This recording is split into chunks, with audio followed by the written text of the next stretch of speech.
Good afternoon, everyone. I want to thank Chairman Grassley for allowing Senator Hawley and myself to co-chair this hearing designed to examine the failures of the Biden administration's Operation Allies Welcome parole program.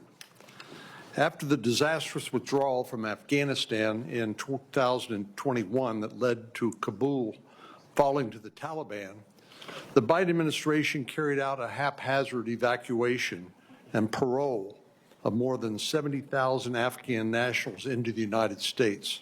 And we'll talk more about the importance of parole and its unique meaning within the immigration laws. But many of the 70,000 Afghan nationals that were paroled in the United States were unvetted and allowed to travel throughout the United States even when we had derogatory information or concerns about them. On November the 26th, we'll remember that one of these Afghan nationals, a man named Ramanullah, I'm going to butcher his name, Khanwal, carried out an ambush-style shooting against our National Guard service members here in the nation's capital. One of them was killed, Sarah Beckstrom. This tragic incident first lays bare the obvious question: how did this murderer come to be let in the United States in the first place? And secondly, how do we know that there are no other such Afghan nationals in the United States who might carry out another similar attack? To answer these questions, let's take a brief walk back in history to the 9/11 World Trade Center attacks in 2001.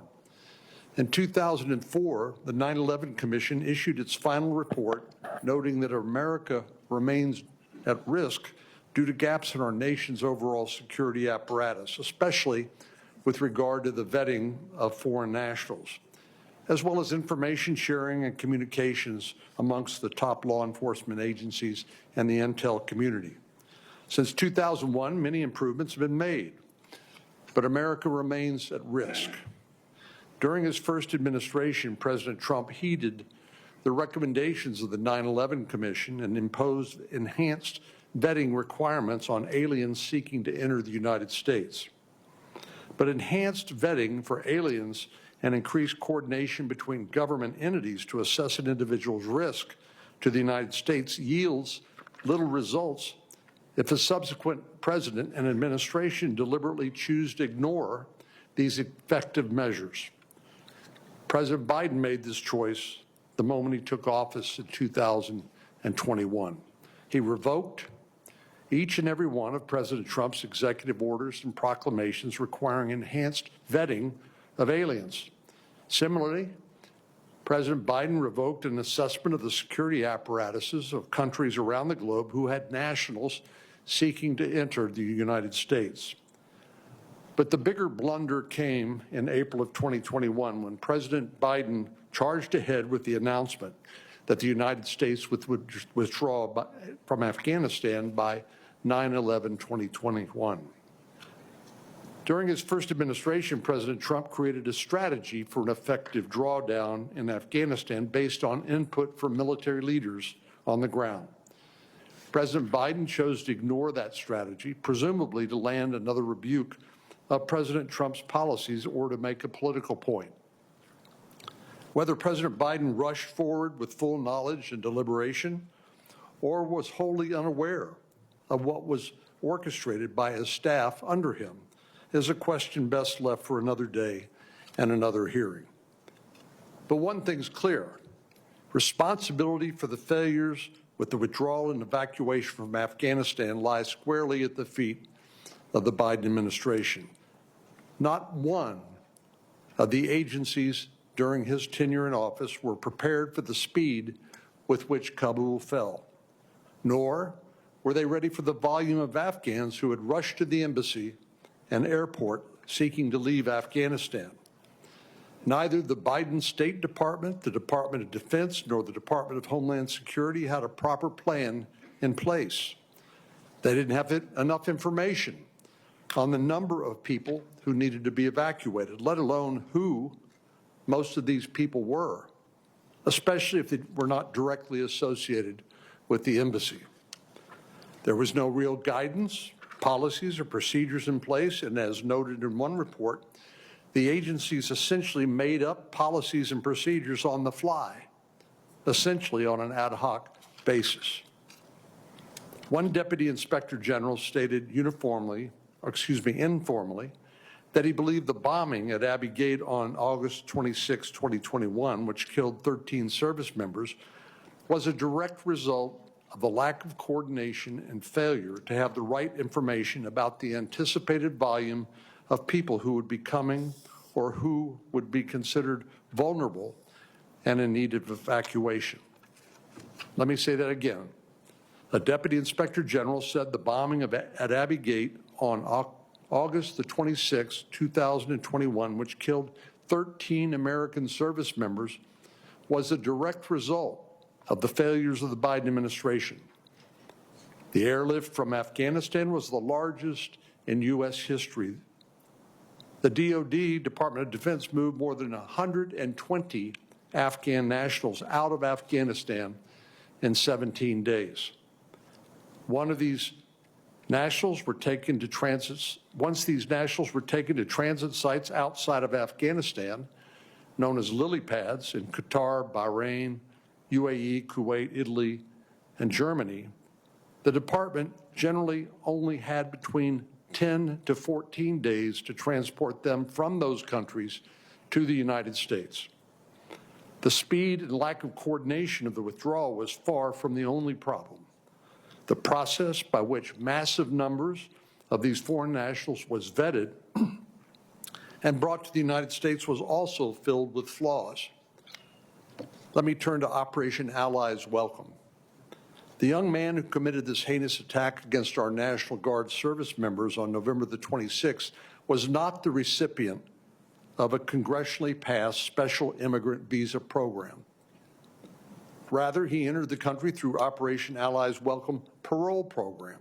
You heard me use that term before, and I'll use it again. Under this parole program that was created, or this parole program was created as an end run around Congress. And the Biden administration in the process let in tens of thousands of unvetted Afghans into the country. These individuals had no honorable military service or sacrifice that warranted special treatment.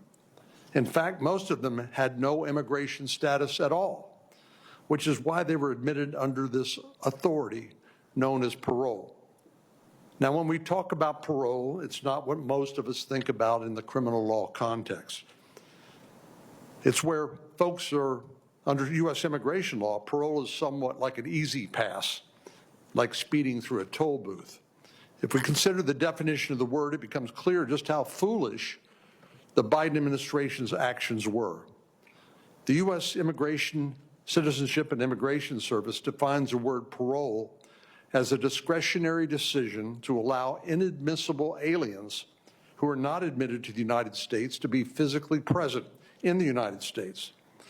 Or to put it more succinctly, parole is a form of entry specifically for people who might otherwise be inadmissible. We can put these definitions together in this chart. In other words, parole authorizes the Department of Homeland Security Secretary to allow people in our country who otherwise would not be allowed in. This discretionary immigration authority was only supposed to be used on a case-by-case basis for exceedingly rare and extreme circumstances. Under Operation Allies Welcome, President Biden essentially gave an easy pass to hundreds of thousands of aliens who otherwise were not eligible to come, or who were not eligible to come, but for this discretionary issuance of parole. The Biden administration used parole to allow aliens into the country who were virtually unknown, except for the information they provided to us about themselves. One thing that struck me after I received several briefings on this parole program was how the security vetting process was often based on information that was not accurate and in many cases was either incomplete, missing, or completely fabricated. In other situations, agencies relied on records that were inaccurate, incomplete, or missing critical biographic data like the person's name or date of birth. One State Department Inspector General audit highlighted a Kabul embassy official's comment about the high level of fraud in Afghanistan as compared to other countries. Remember that Afghanistan has been run by a terrorist organization for multiple periods of time throughout its history. Given this fact, and given that this government controls many of the records from that country, can we ever truly rely on any document issued by Afghanistan to confirm that any Afghan national is who they claim to be? Even more disturbing were the findings from the Department of Homeland Security Inspector General that some Afghan parolees made it into the United States even though they had not actually completed their vetting protocols. At least 1,300 Afghan nationals were allowed to travel and enter the United States before we even collected their biometrics, fingerprints, photograph, in order to run background checks through the various government databases. At the end of the day, the Biden administration allowed more than 70,000 Afghan nationals into the United States using this claimed parole authority. And once these folks were here, the agencies simply lost track of them. To date, we still haven't located many of the Afghan parolees who were resettled into over the 176 communities across the United States.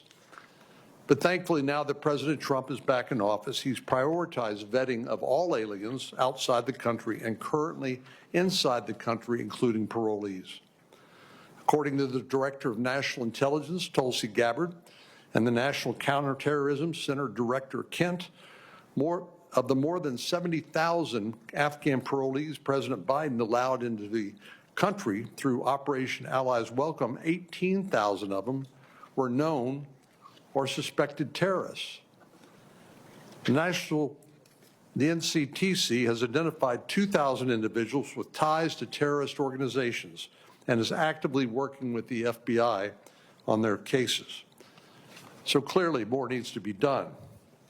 We need to codify, that is, put into law, the policies and procedures that we know are needed to ensure that America has an effective security apparatus and vetting process outside and inside the United States.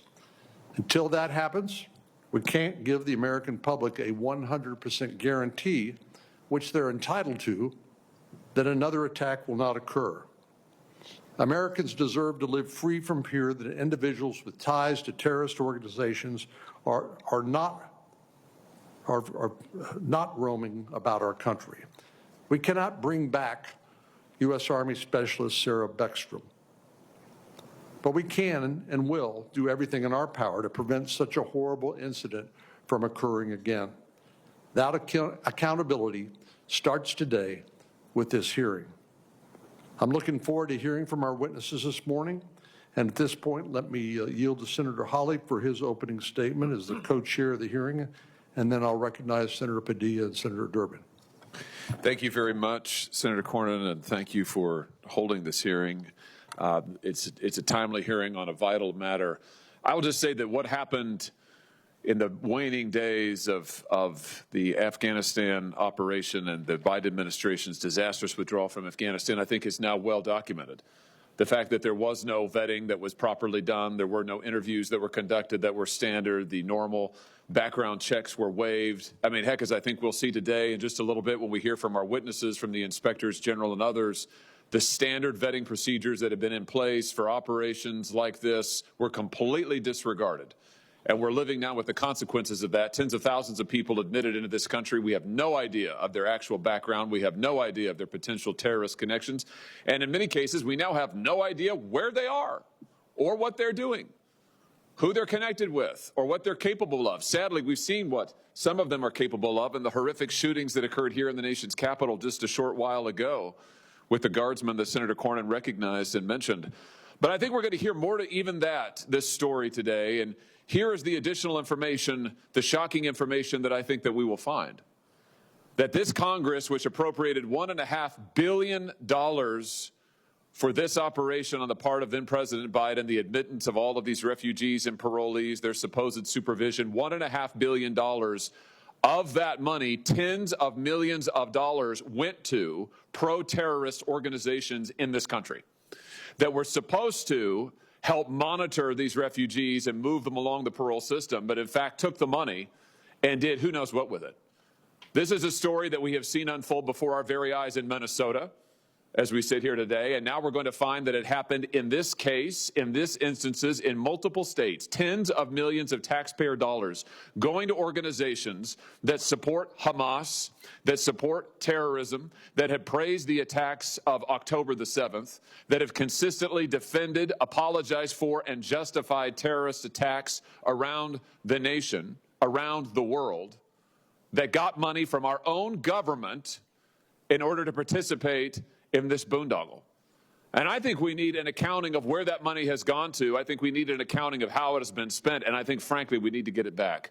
And I hope that today's hearing will begin to shed light on what has happened, the corruption that is still going on, the tens of millions or more of taxpayer dollars that have been misspent, misappropriated, misallocated, and misused. And I would just say I think it's long past time for some accountability. I hope we'll take a step forward in that today. Thank you, Senator Cornyn. Senator Padilla. Good afternoon, and thank you all for being here. Thank you, Senator Cornyn, for convening this important and sadly timely discussion. So I want to be clear. The violence that unfolded just blocks from the White House was heartbreaking.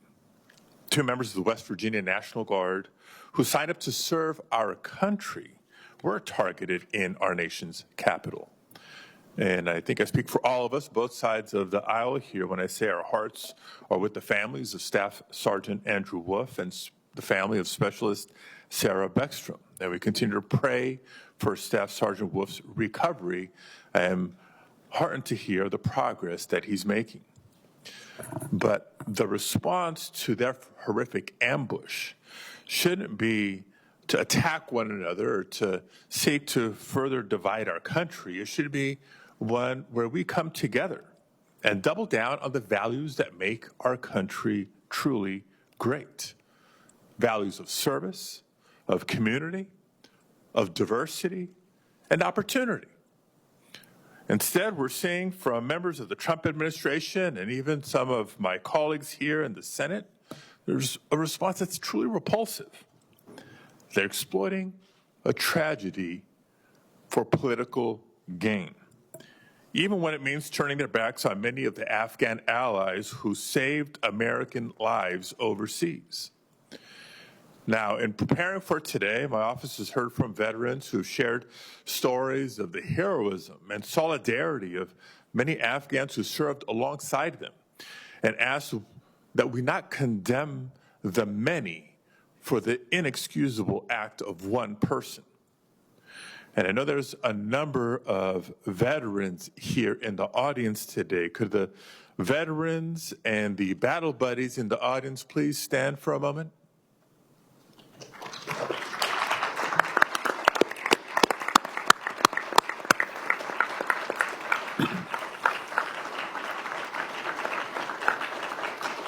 Thank you. And I thank you, we thank you for your service and for being here today to support the allies who stood shoulder to shoulder with all American service members. So today, let's set the record straight about what's really happening. Across the nearly 200,000 who resettled in America, each and every Afghan refugee had to complete multiple rounds of extensive vetting. That's fact.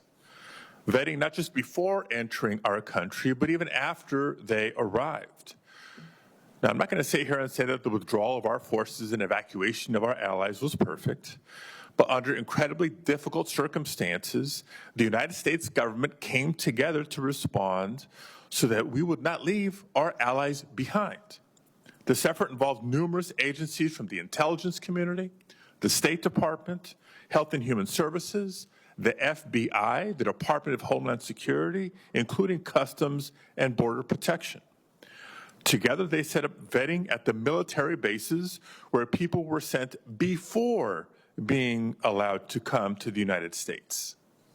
And here's something that my Republican colleagues won't tell you.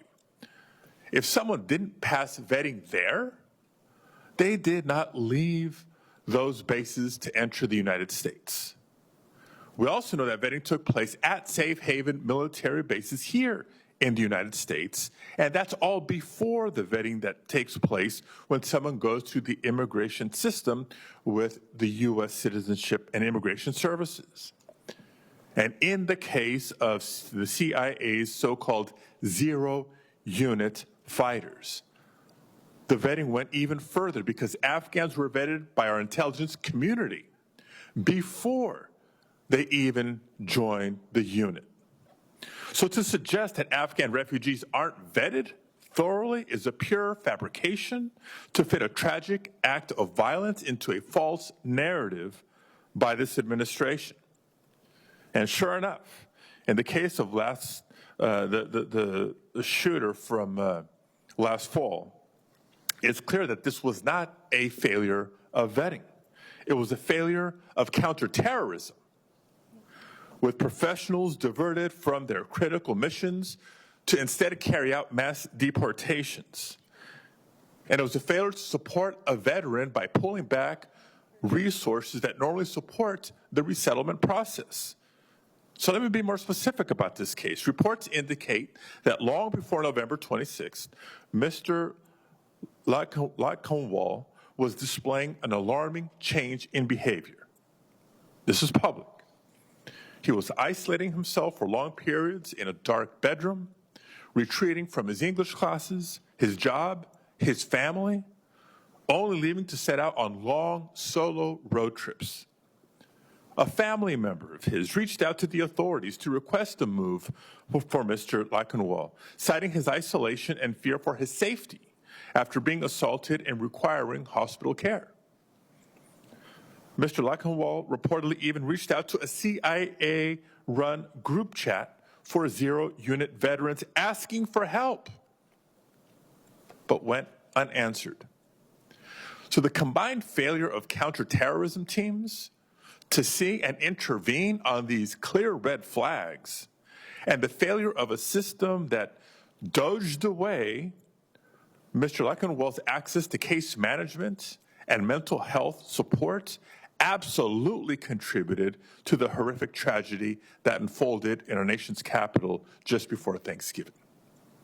The investigation into the shooting is obviously ongoing, and it would be irresponsible for us today to speculate about motive or cause, but we can't say for certain that it did not occur because Mr. Lakanwal was not vetted. But I also want to make one other point as I close. For nearly 2 decades, American service members relied on our Afghan allies in some of the most dangerous situations imaginable. On the battlefield, as interpreters, and as members of the CIA's zero units. So let's make no mistake, they too are veterans of America's war in Afghanistan. And I want to take a moment to thank the chairman of the Immigration Subcommittee for his past consistent support for Afghan SIV recipients, not only welcoming them to Texas, but by joining me in introducing and passing a bill to speed up the immigration process for Afghan interpreters, urging us all to, quote, make sure these heroes are able to efficiently immigrate to the United States to start a new life. I couldn't agree more.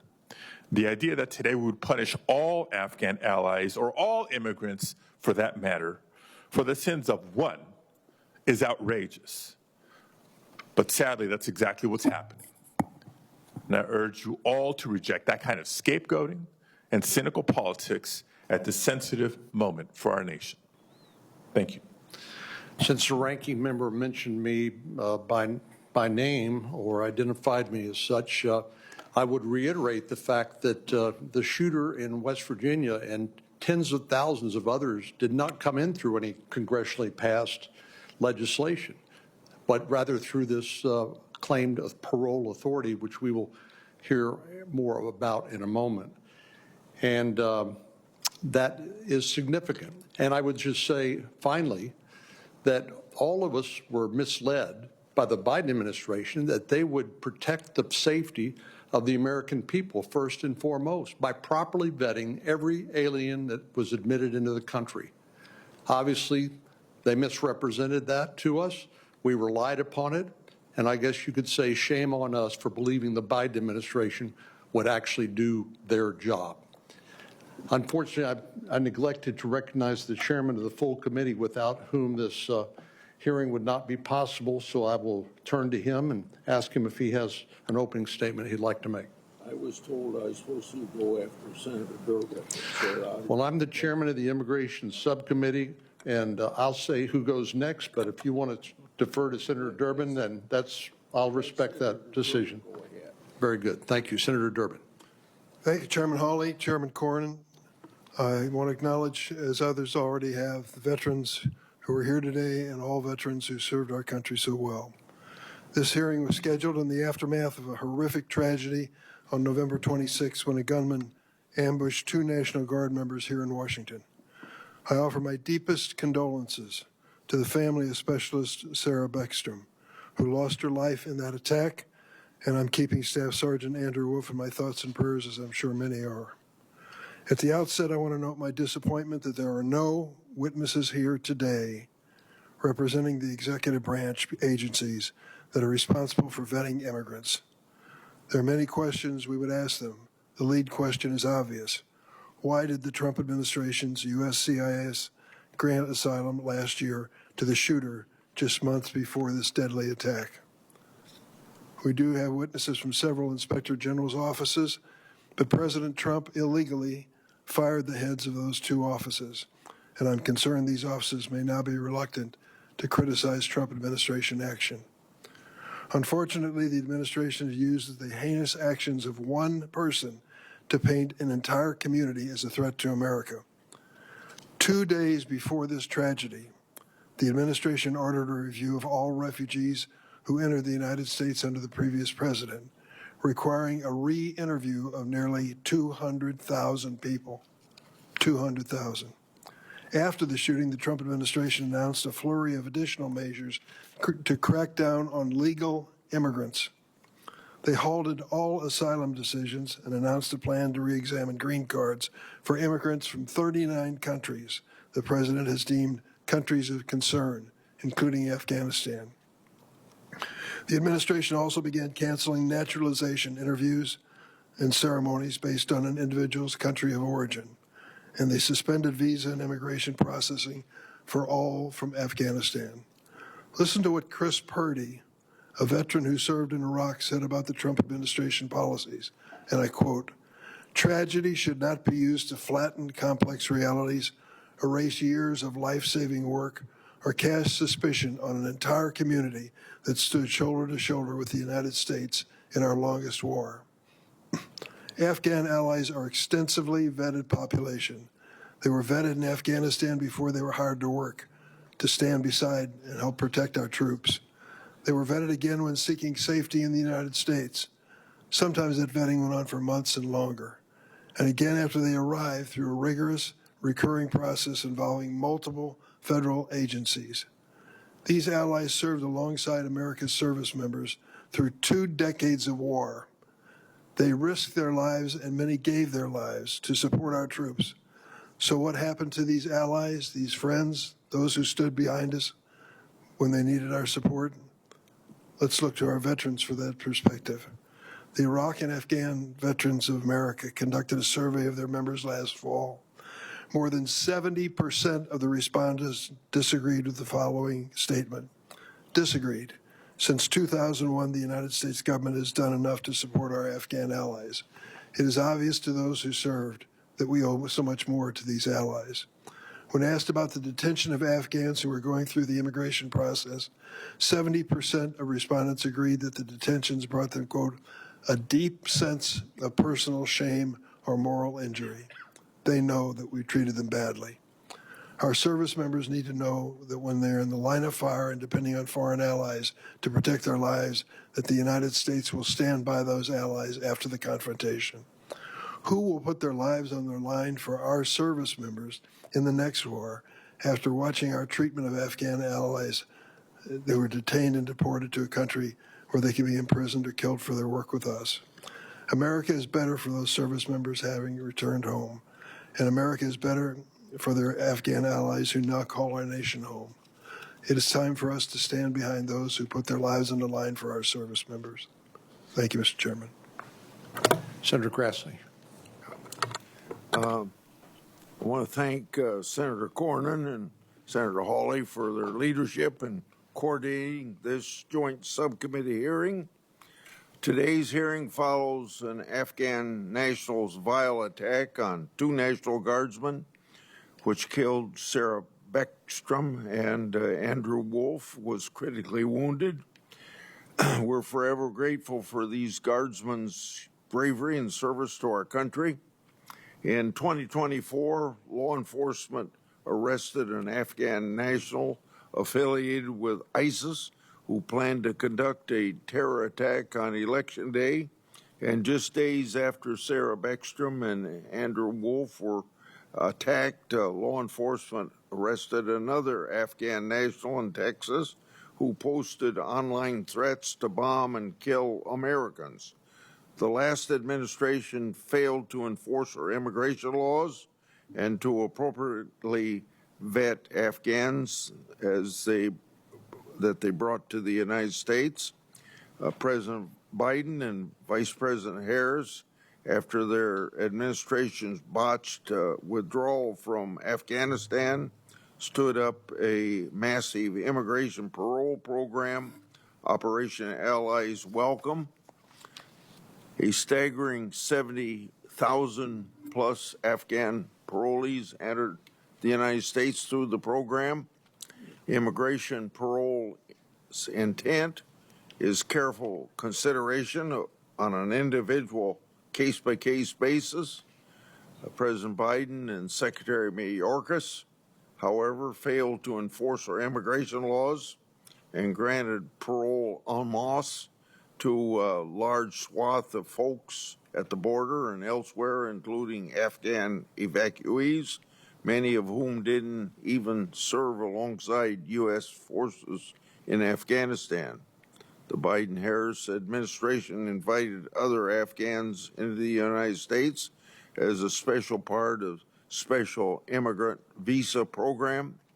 By 2022, some in Congress wanted to create a pathway for permanency for tens of thousands of Afghans, both those issued an SIV as well as those merely paroled into the United States. The scope of these efforts continues to go far beyond those who dutifully served alongside our troops and aided in their mission. Since 2021, I've warned the Biden administration, my congressional colleagues, and the American public about the failure to vet Afghan evacuees. For years, the Biden administration hid known vetting vulnerabilities from the people. The multiple inspector generals released reports detailing the Biden-Harris administration's stark vetting failures. Initially, the Biden administration failed to vet evacuees against all available Defense Department tactical data prior to being paroled. But even if all the databases were searched, there's arguably never be a full vetting. The Afghan government, national and local, isn't known to be the most organized and diligent with records and intelligence work product. If our government database don't possess all known security risks of individuals, running names against the database won't do much good. Last year, on September the 9th, DHS Secretary Noem told my office that as of August 12th, 2025, thousands of Operation Allies Welcome parolees were potential national security risks. Clearly, problems persist in our own backyard. More recently, on January 7th of this year, I wrote to the Department of Justice, FBI, Department of Homeland Security, State Department, CIA, and the Department of Defense. In that letter, I made public new records. Those records show that the Biden State Department had recommended a special immigration visa for Afghan nationals charged with shooting the 2 National Guardsmen. According to the Biden State Department, the terrorists pose no threat to national security, quote unquote. Last year, I also brought the USCIS and the FBI personnel for bipartisan briefing as part of my oversight. The briefings further discussed the inherent failure in the vetting system of the previous administration. The American people deserve to know the information that the members heard during these hearings, and I've asked the FBI to declassify certain information.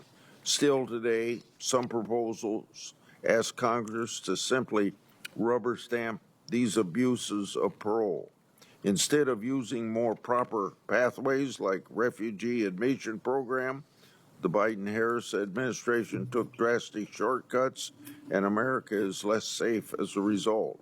Carving out exceptions, pushing poorly vetted parolees to the front of the line is not the answer.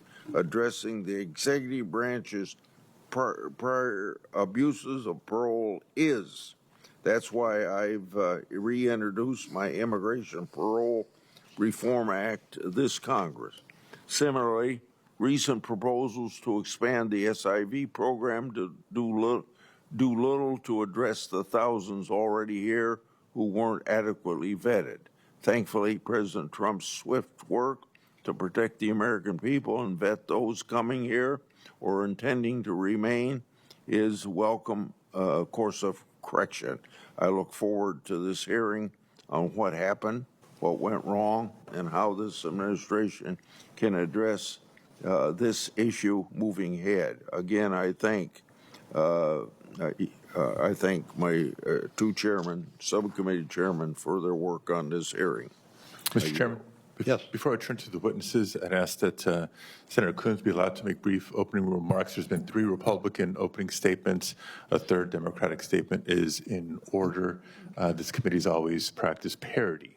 Well, Senator Coons is more than welcome to use his time to make any statement he wishes to make. We've had 2 opening statements per side, and then the chairman, who, without whose assistance this hearing would not be possible, was, of course, allowed to make an opening statement, but we need to proceed with the hearing. At this time, I'd ask unanimous consent to introduce the following 2 documents. Mr. Chairman. If you'll wait until I make my request.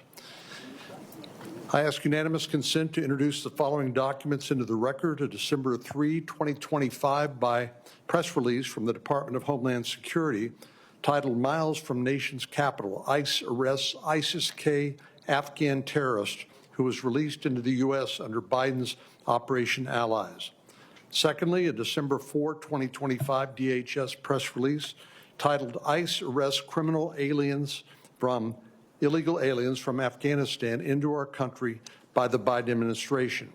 And finally, a January 14, 2026 statement from Mike Ho, co-president and director of federal relations for Numbers USA, outlining the danger to Americans' national security and public safety when the Biden administration released unvetted Afghan nationals into the United States through parole, and listing some of the Afghan nationals who attempted to commit terrorist attacks on U.S. soil, as well as other criminal Afghan nationals.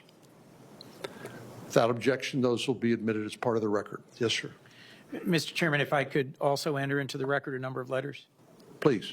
I would like to submit for the record a letter from Afghan EVAC, an organization that's helped thousands of Afghans who directly supported U.S. troops to get to safety.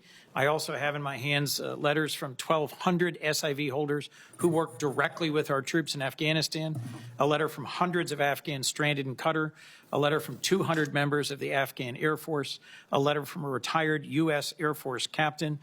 Each of these are a testament to the harm this administration's current policies are causing to those who served alongside us. Just this past week, I had a chance to sit with an Afghan who spent 8 years fighting alongside our special forces as an EOD tech. someone who has resettled into the United States, who is working, who has been granted asylum, and he and his wife are terrified that he will be picked up and forced to return to face the Taliban, who didn't just threaten his life, but have murdered a member of his immediate family as retribution for his brave and dedicated service. He saved the lives of 2 American soldiers in a firefight. We should not turn our backs on folks like this who stood with us. I'll close.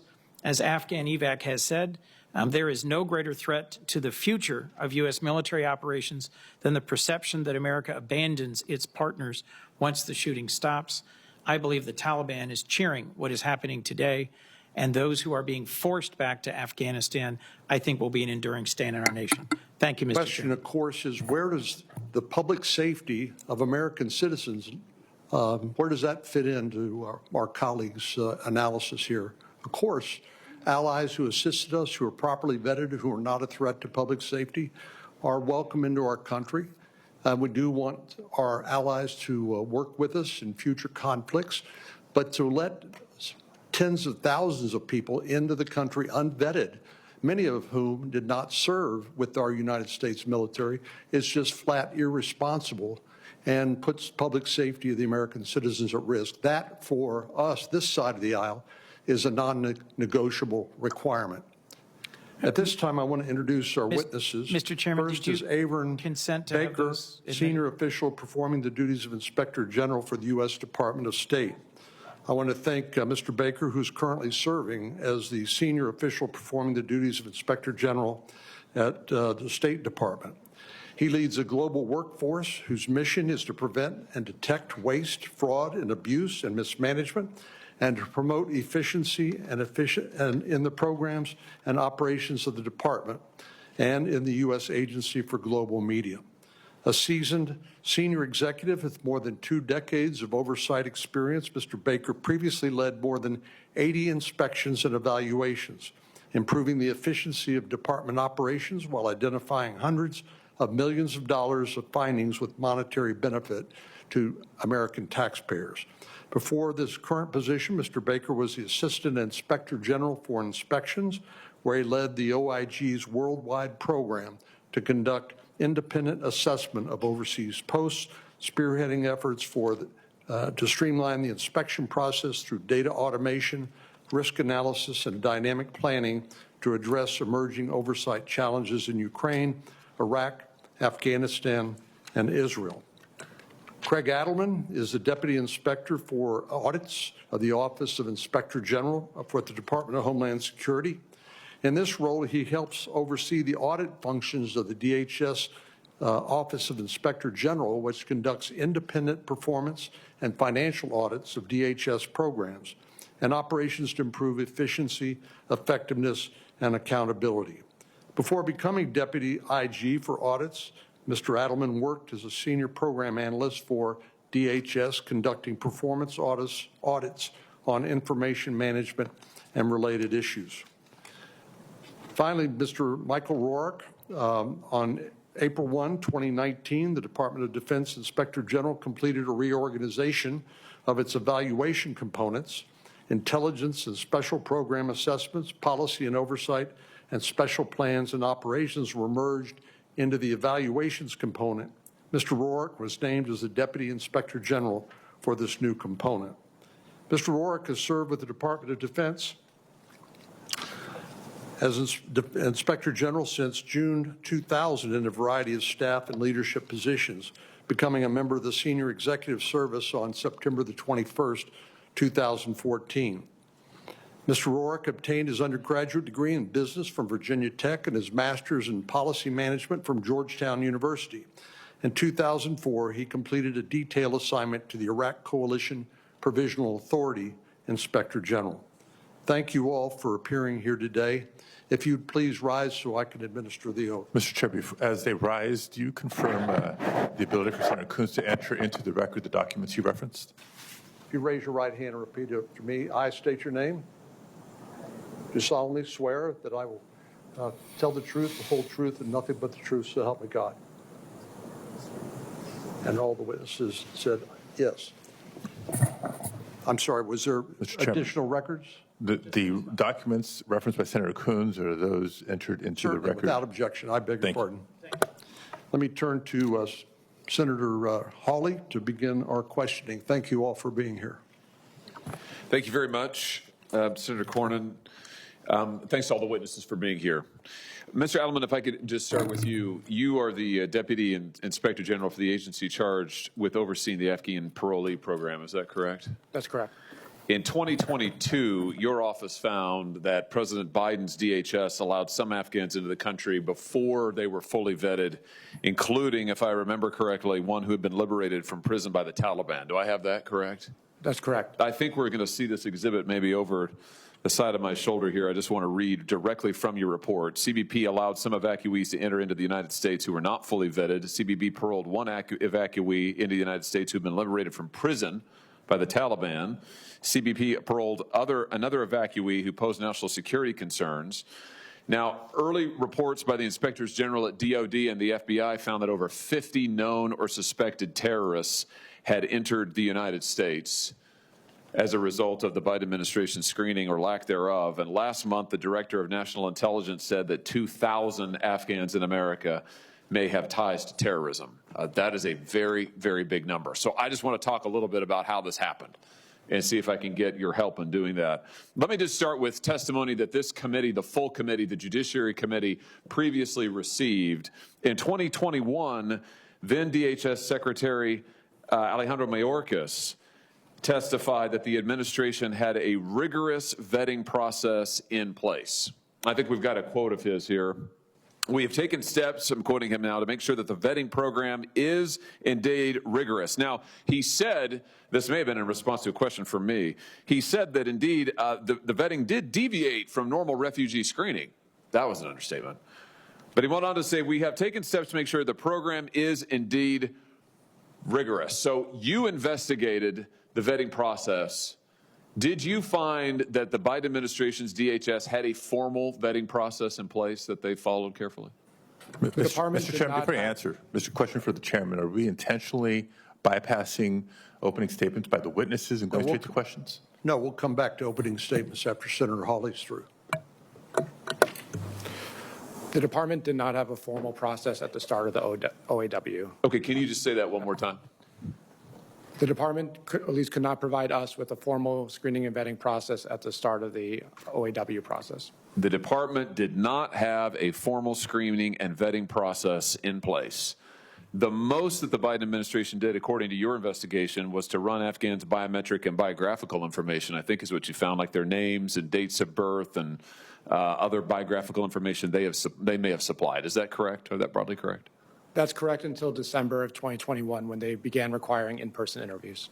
So until that time, for the first several months, they were relying on biographical information supplied by the Afghans as well as some biometrics. Now, your office found that that approach was severely flawed, partly because many Afghans did not know their birth dates. Is that correct? Explain this. That's correct.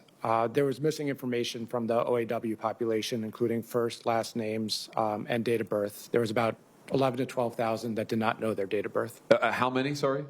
Between 11 and 12,000. 11 and 12,000 who did not, which is a cultural thing, I think, but Correct. obviously presents an issue for us when doing vetting. So 11 or 12,000 who were admitted for whom we didn't even have their date of birth. That's pretty extraordinary. Let me ask you this. Did the Biden administration require Afghans to show identification at ports of entry? The department requested identification, but not all Afghans had formal identification, such as a passport. We found over 30,000 that did not have formal identification. Can you just say that number one more time? How many who didn't have identification? I believe the number's actually 36,000. 36,000 who could not show identification at a port of entry. Here's a quote from the report. CBP's concepts of operations allowed its officers to admit or parole evacuees into the country without presenting proper identification documents. 36,000 of them. That's astounding. And then my understanding is to do the bare bones background checks that were actually performed, DHS, the Biden DHS, sent a list of Afghans to the Department of Defense and the FBI. That process would normally take months.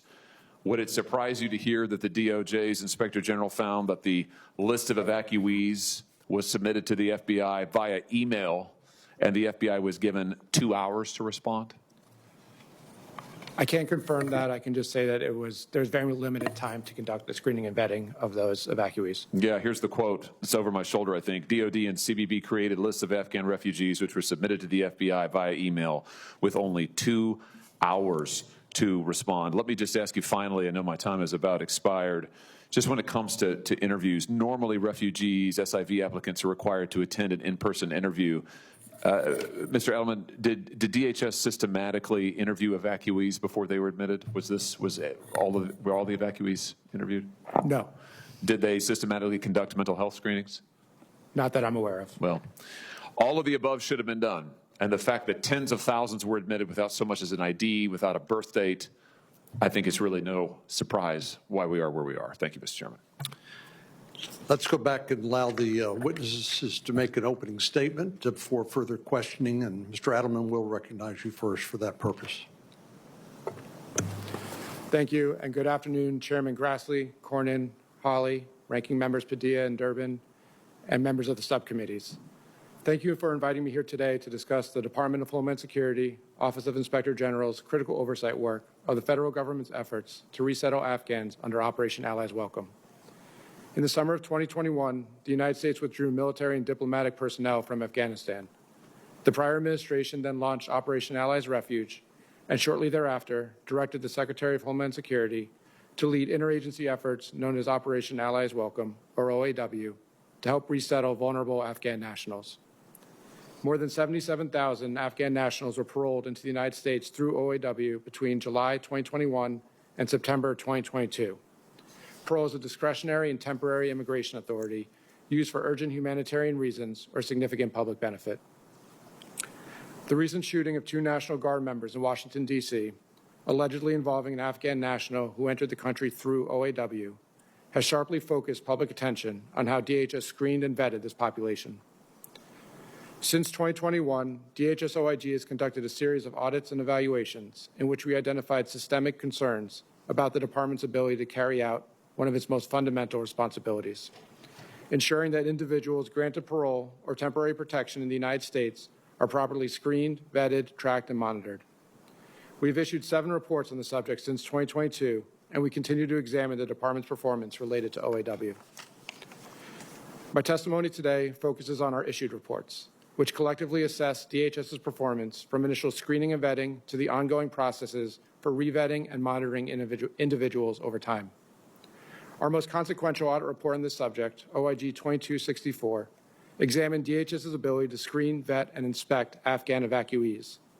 We found that DHS encountered significant obstacles that prevented CBP officers from consistently accessing complete and accurate data when determining evacuees' admissibility and parole eligibility. In many cases, critical information such as full names, dates of birth, and travel document data were missing, incomplete, or unreliable. We also found that CBP permitted at least 35 individuals to travel to the United States without passing both biometric and biographic vetting processes. And DHS did not collect full biometrics for nearly 1,300 individuals before arrival. Further, CBP paroled 2 individuals who were later determined to be national security risks, which resulted in their subsequent apprehension and removal from the country. Our more recent work examined DHS's handling of derogatory information about OAW parolees who remained in the country. We found the department uses a fragmented, siloed process in which no single component has clear ownership of identifying, resolving, and acting on derogatory information. This meant that individuals whose benefit applications were denied due to derogatory information could remain in the United States indefinitely without enforcement consequence. We continued this work in 2024 by examining DHS's oversight of parole expiration across multiple humanitarian programs, including OAW. We found DHS lacked a well-defined process to track the end of parole and did not routinely initiate enforcement actions when an individual's parole expired. As a result, DHS did not have assurance that former parolees were lawfully present in the United States after parole expiration. We've issued 17 recommendations intended to help the department fix these weaknesses. We recommended DHS assign centralized ownership of vetting and derogatory information resolutions and real-time tracking of parole status. Our findings do not assert that better processes could have prevented specific incidents. However, current processes for vetting and tracking individuals who entered the United States as part of OAW are not sufficiently reliable. Our findings have been consistent. DHS was not adequately prepared to manage the scale and complexity of the Afghan evacuee crisis while maintaining strong national security controls. Through our oversight work on this subject, we identified vulnerabilities to the American public if the department cannot properly screen and vet individuals entering the United States, resolve risk indicators, or ensure accurate records. Thank you again for the opportunity to testify, and I look forward to answering your questions. Mr. Baker. Good morning, Chairman Cornyn, Hawley, Ranking Members Padilla and Durbin, and members of the subcommittees. Thank you for the opportunity to speak with you today. First, I want to acknowledge the tragic events that have brought us here. We remain hopeful for Staff Sergeant Wolf's recovery and are encouraged by reports of his progress. Our deepest sympathies go to his family and the family of Specialist Beckstrom, whose life was suddenly and tragically taken. The nation mourns her loss. My remarks will focus on the oversight work of the State Department's Office of Inspector General, particularly our work related to the screening, vetting, and relocation of Afghan nationals. This work spans multiple years and touches on a range of programs and processes. We've issued a total of 11 reports on the screening, vetting, and relocation of Afghans from 2017 to 2024. Afghans have entered the United States through three major pathways: humanitarian parole, refugee status, and the Special Immigrant Visa Program. Our office is focused primarily on the Afghan SIV program, which Congress created in 2019 to resettle Afghans who worked on behalf of the U.S. government. The SIV process included a review of eligibility, a petition phase, and a final visa application. State Department personnel collect applicant biographic and biometric data, submit data for vetting, and conduct in-person interviews. Only after all these steps are complete is a visa issued. Even after a visa is issued, final admission is determined by the Department of Homeland Security at the port of entry. State OIG has identified longstanding challenges with the Afghan SIV program. Prior to the evacuation of Kabul in August 2021, the program faced chronic staffing shortages and relied on outdated technology, factors that contributed to a growing backlog of SIV visas. During the evacuation, State OIG found that the lack of reliable data and inconsistent criteria for identifying at-risk Afghans severely hampered planning and execution. After the evacuation, the State Department experienced an influx of Afghan SIV applications, greatly expanding the existing backlog to almost 155,000 in December 2022. In response, the department increased staffing, deployed new software tools, and expanded interview locations. We also examined how Afghan SIV holders fared after arriving in the United States. State OIG found that the vast majority of Afghan SIV families secured housing and enrolled their children in school within 30 days of arrival. However, employment rates were lower than those of other refugee populations, and resettlement agencies reported persistent challenges in addressing mental health needs, locating affordable housing, and providing language support services. In January 2025, the administration suspended refugee admissions and has not reopened the program to Afghans. In June, the president restricted visa issuance and entry for Afghan nationals except for visas issued under the SIV program. In November of last year, the State Department expanded that suspension to include Afghan SIVs. Looking ahead, several SIV program areas require attention. Leadership gaps, fragmented information systems, and limited coordinations among agencies continue to hinder the program. We also have ongoing investigations into potential fraud and are working closely with other government agencies to ensure accountability. We remain committed to ensuring that our oversight leads to meaningful reforms that protect our national security and honor our promise to those who stood with us. Thank you for the opportunity to testify. I look forward to your questions. Thank you, Mr. Baker. Mr. Rourke. Good afternoon, Chairman Cornyn and Hawley, and Ranking Members Padilla and Durbin, and distinguished members of the subcommittees. Thank you for inviting me to discuss our previous oversight work on the DoD's supporting role in screening displaced people from Afghanistan. In June 2021, the DoD tasked the Army's National Ground Intelligence Center, or NGIC, to support the Department of State's request for assistance for special immigrant visa applicant processing. Later, beginning in August 2021, the DoD supported the Department of Homeland Security as the lead agency responsible for biometric screening of Afghan evacuees traveling to the U.S. and overseas military locations. DHS's Customs and Border Protection conducted a portion of the biometric enrollments for Afghan evacuees at overseas staging bases and stored its collected information in its IDENT database. The DoD completed the remaining enrollments and screened its information against the DoD Automated Biometric Information System, or ABIS. The DoD OIG issued 21 audit and evaluation reports related to the DoD's support for displaced persons from Afghanistan. Today, I will specifically discuss 2 of those reports on the DoD's supporting role in enrolling and screening those displaced persons. In our first report from February 2022, we determined that the National Counterterrorism Center was not using all DoD data to vet Afghan evacuees prior to their arrival in the U.S.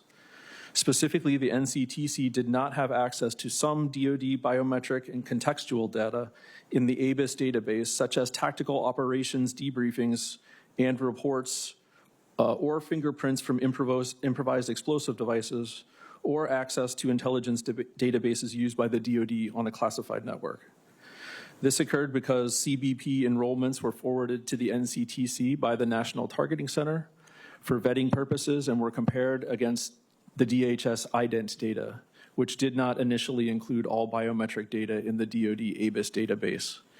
In addition, the Army's Ground Intelligence Center had agreements with foreign partners that prohibited sharing some ABIS data with U.S. agencies outside the DoD. In August of 2021, because all Afghan evacuees were not being screened with all available data in the DoD's ABIS database, the Army's Ground Intelligence Center took it upon themselves to expand their analytic review of Afghan evacuees. By September of 2021, the NGIC had identified 31 Afghans with derogatory information from DoD databases who were already in the U.S. By November of 2021, NGIC had identified 50 Afghans in the U.S. with potential significant security concerns. NGIC developed informal procedures to notify both the DoD and interagency stakeholders about these individuals. As a result, the U.S. faced potential security risks if individuals with derogatory information or security concerns were allowed to stay in the country. In addition, the U.S. government could mistakenly grant SIV or parolee status to ineligible Afghan evacuees with these concerns. One of our 2 recommendations remains unimplemented, specifically that the Undersecretary of Defense for Intelligence and Security develop procedures for sharing derogatory information on Afghan evacuees with the DoD and interagency stakeholders. Our second report from June 2023 determined that DoD personnel supported other agencies' requests for screening Afghan evacuees by conducting biometric enrollments of approximately 2/3 of all Afghan evacuees at the intermediate staging bases overseas, and conducting follow-up counterintelligence screening interviews of Afghans who were identified as a match to the DoD biometric watch list. In addition, the Army's NGIC analysts conducted biometric assessments of all watch list encounters and biographic analysis of more than 84,000 Afghan evacuees' records, and sent out rapid notifications to a wide distribution list to identify evacuees who may pose a threat to national security. However, in our report, we did note that the NGIC did not consistently follow its guidance and procedures when deciding to retain or remove some Afghan evacuees from the biometric watch list. As a result, NGIC may have removed some Afghan identities from the BULE, which is the other name for the biometric watch list, that should have been retained on the list. This is important because the DHS used the biometric watch list as one consideration for its screening and vetting analysis to determine whether Afghan evacuees should be allowed to travel to the U.S. Of our 8 recommendations, 1 remains unimplemented. Specifically, that the Undersecretary of Defense for Intelligence should revise or replace DoD policy to reflect the transition of responsibilities for the management, support, and requirements of the DoD biometric watch list. This concludes my statement, and I would be happy to answer any questions you have. Thank you. Senator Durbin. Mr. Chairman, I ask unanimous consent to enter into the record a letter from then Senator Rubio and Senator Warner to President Biden asking him to ensure the safety and security of Afghans who work closely with our intelligence agencies and partners? Without objection. Thank you, Mr. Chairman. I want to ask a general question here. I'm sure each of you have reviewed a lot of evidence and made recommendations, as inspectors general do. Did any of you make the recommendation for the policy we currently have, which stops the processing of all immigrant and visa applications for individuals with an Afghan passport?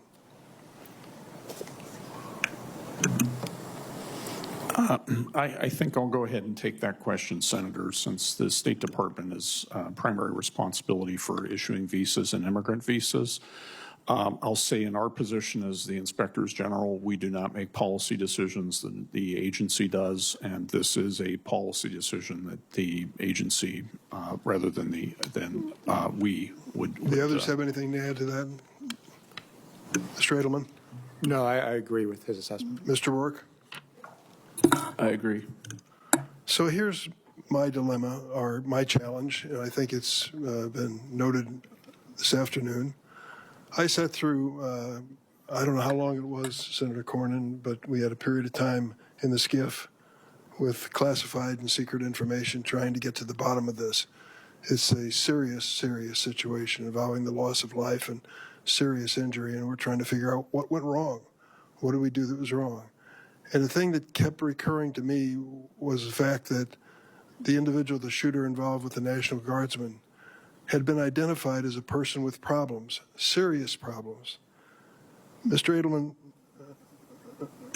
well, for all three of you, this man accused in the tragic shooting of 2 National Guard members, we've not seen any indication there was a failure in actual vetting. Instead, there was a failure to respond to urgent requests made by his family members and volunteers about deteriorating mental health. Mr. Baker, you made reference to that already. Isn't this a real gap in the process that we can go through and check the boxes one after the other, and miss the obvious problem that could have led to saving the life of this National Guardsman and the one who's injured? I can't talk to the assessment of the particular individual. Overall, I would say that the interview that's conducted when someone applies for benefits would be an opportunity to get to know the person and see if there's any challenges there. If these are over a period of time, as I recall, this isn't day after day. Could be a matter of days, weeks, maybe even longer between interviews. And in this situation, we understand the shooter, his material situation, his physical situation at home was deteriorating, and he was showing this bizarre conduct, driving all over the United States, making statements that worried even his family. How could we miss something like that? That seems to me to be getting to the heart of whether or not this person is safe in this country or safe for others.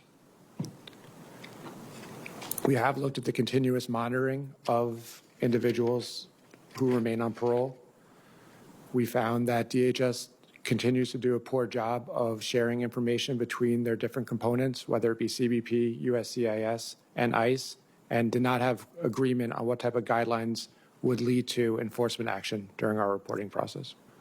And I might say that we're talking about an agency which has diverted massive resources now to a totally unrelated undertaking involving the city of Chicago and the city of Minneapolis and other places. Mr. Baker, what's your impression as you consider this gap in asking the very basic questions of what's wrong with this man? I can't, like my colleagues, speak to the individual case, but I can go back to the work that we've done. The State Department was responsible for the first, I believe, 30 to 90 days of resettlement activities, which included providing services to evacuees pending a transition to the Department of Health and Human Services, which carried that forward. Our work did find significant challenges with mental health support and screening, in part because the evacuation occurred during COVID, in part because of difficulties finding medical professionals with language skills that would be sufficient to work with the Afghan population. Furthermore, the State Department's role was only for 90 days for this program when the transition to HHS occurred.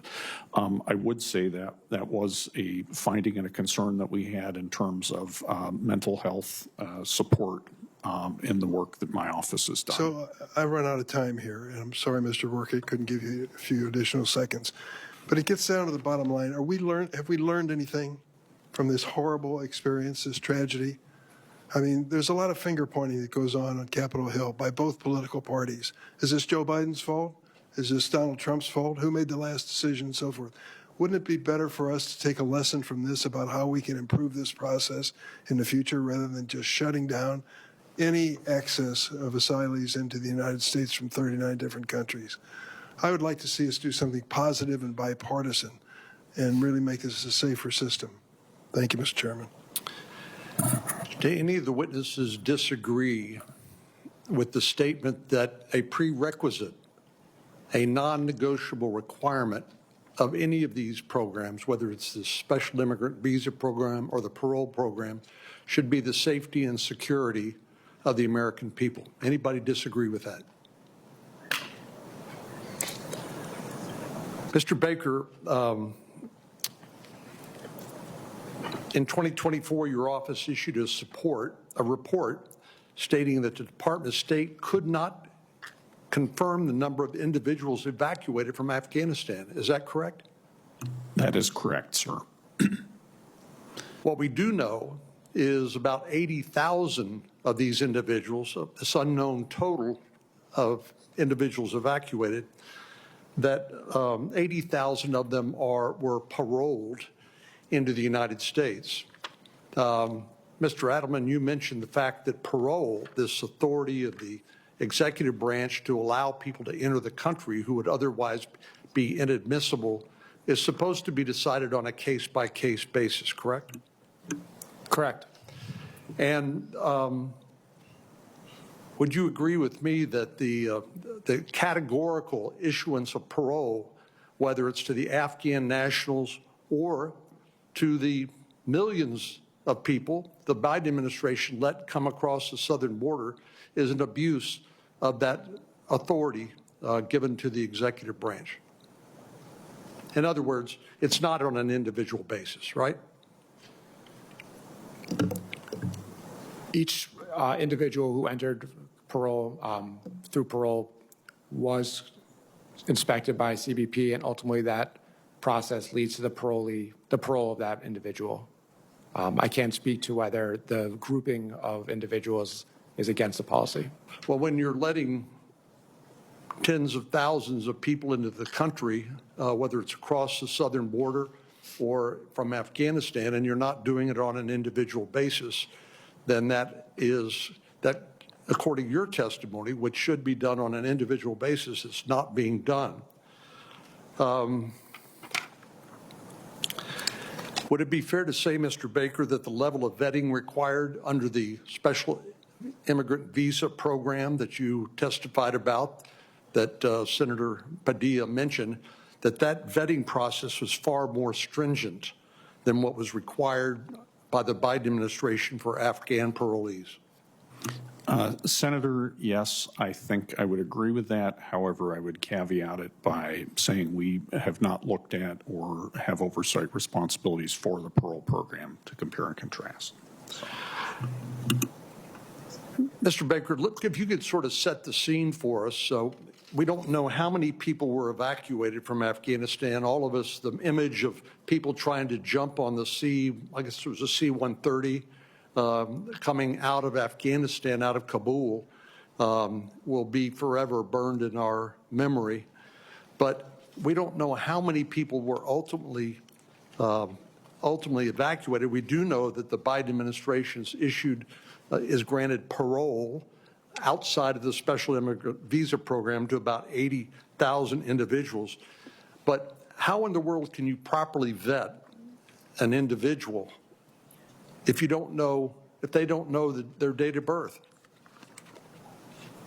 I mean, the fact is, Afghanistan has been a war-torn country for a long time, and basically the Taliban a terrorist organization, allowed al-Qaeda a foothold in Afghanistan.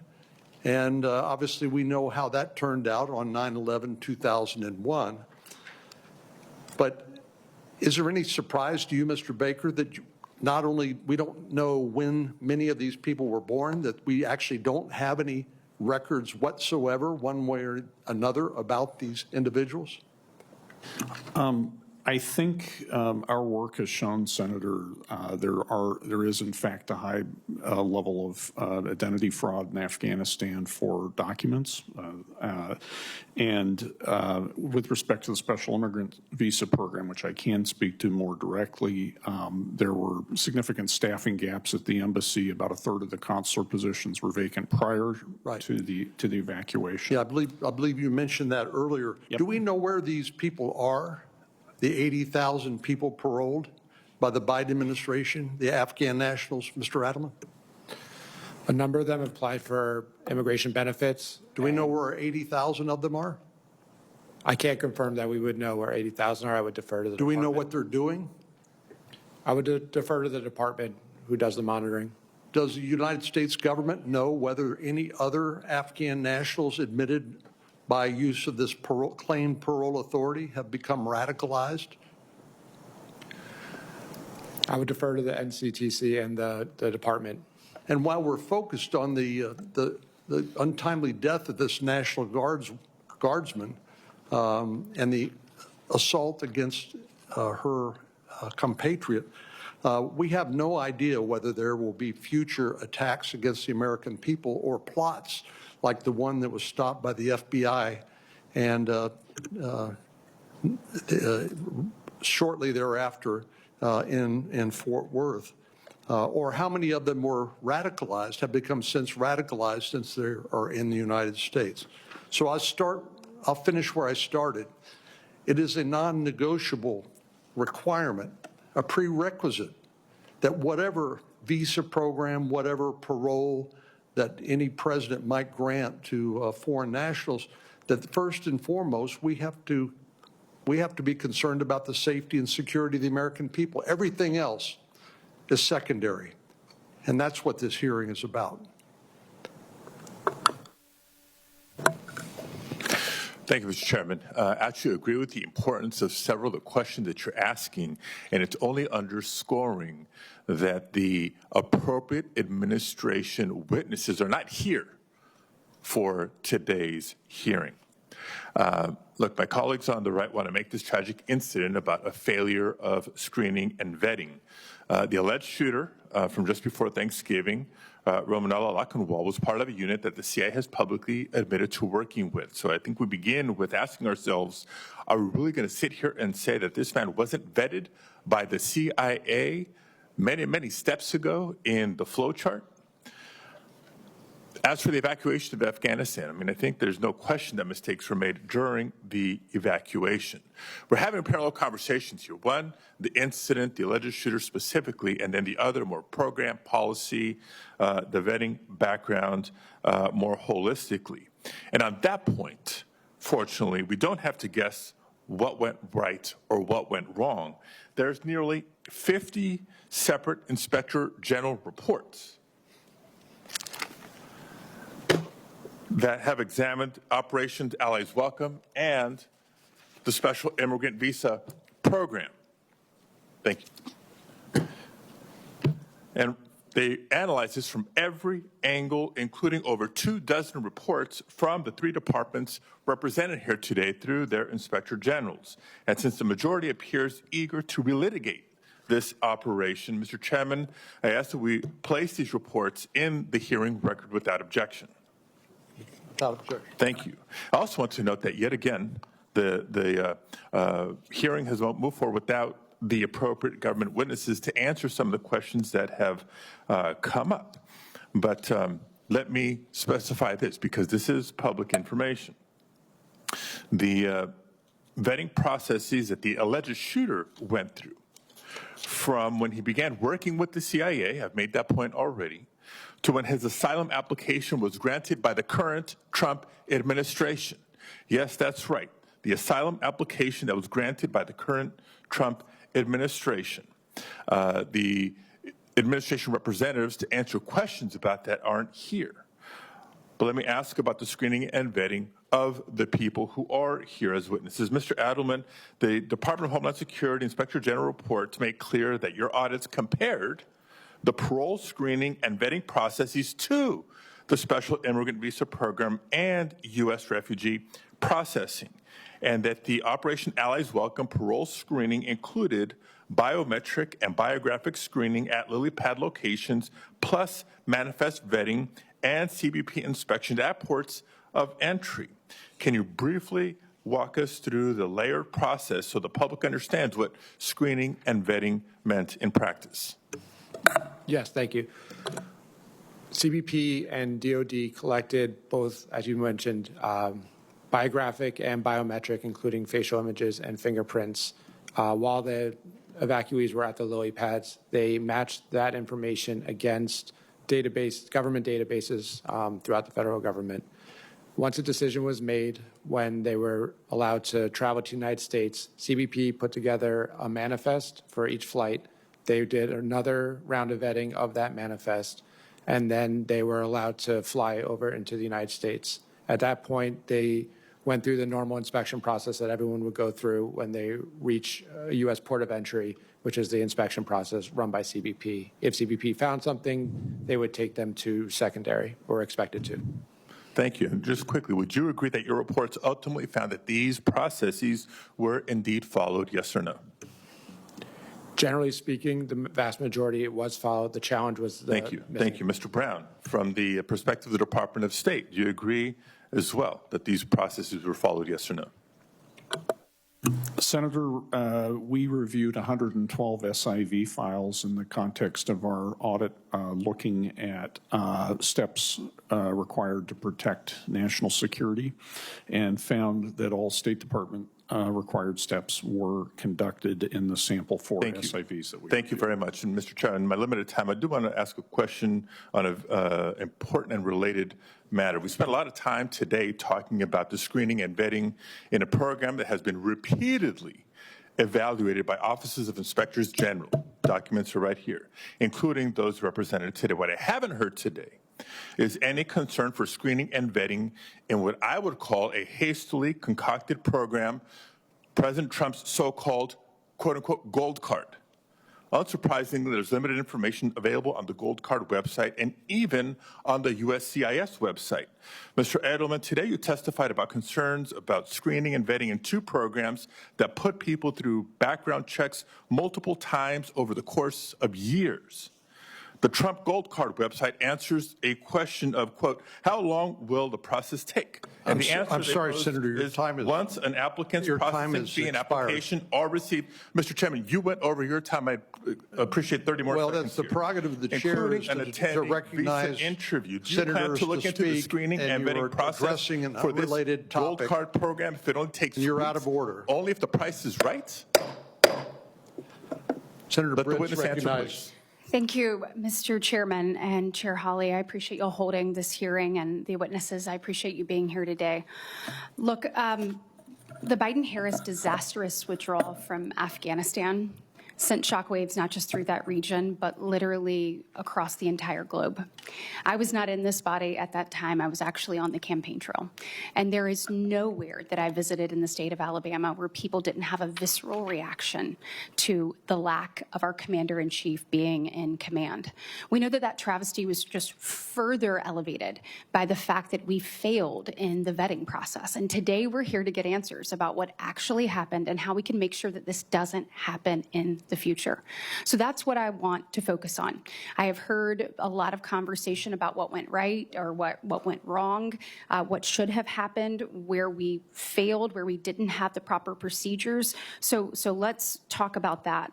One of the things I saw in, I think it was September of 2022, Mr. Adelman, DHS OIG released a report that stated that CBP admitted the following evacuees to the U.S. under OAW, and it was 417 evacuees whose name was totally unknown.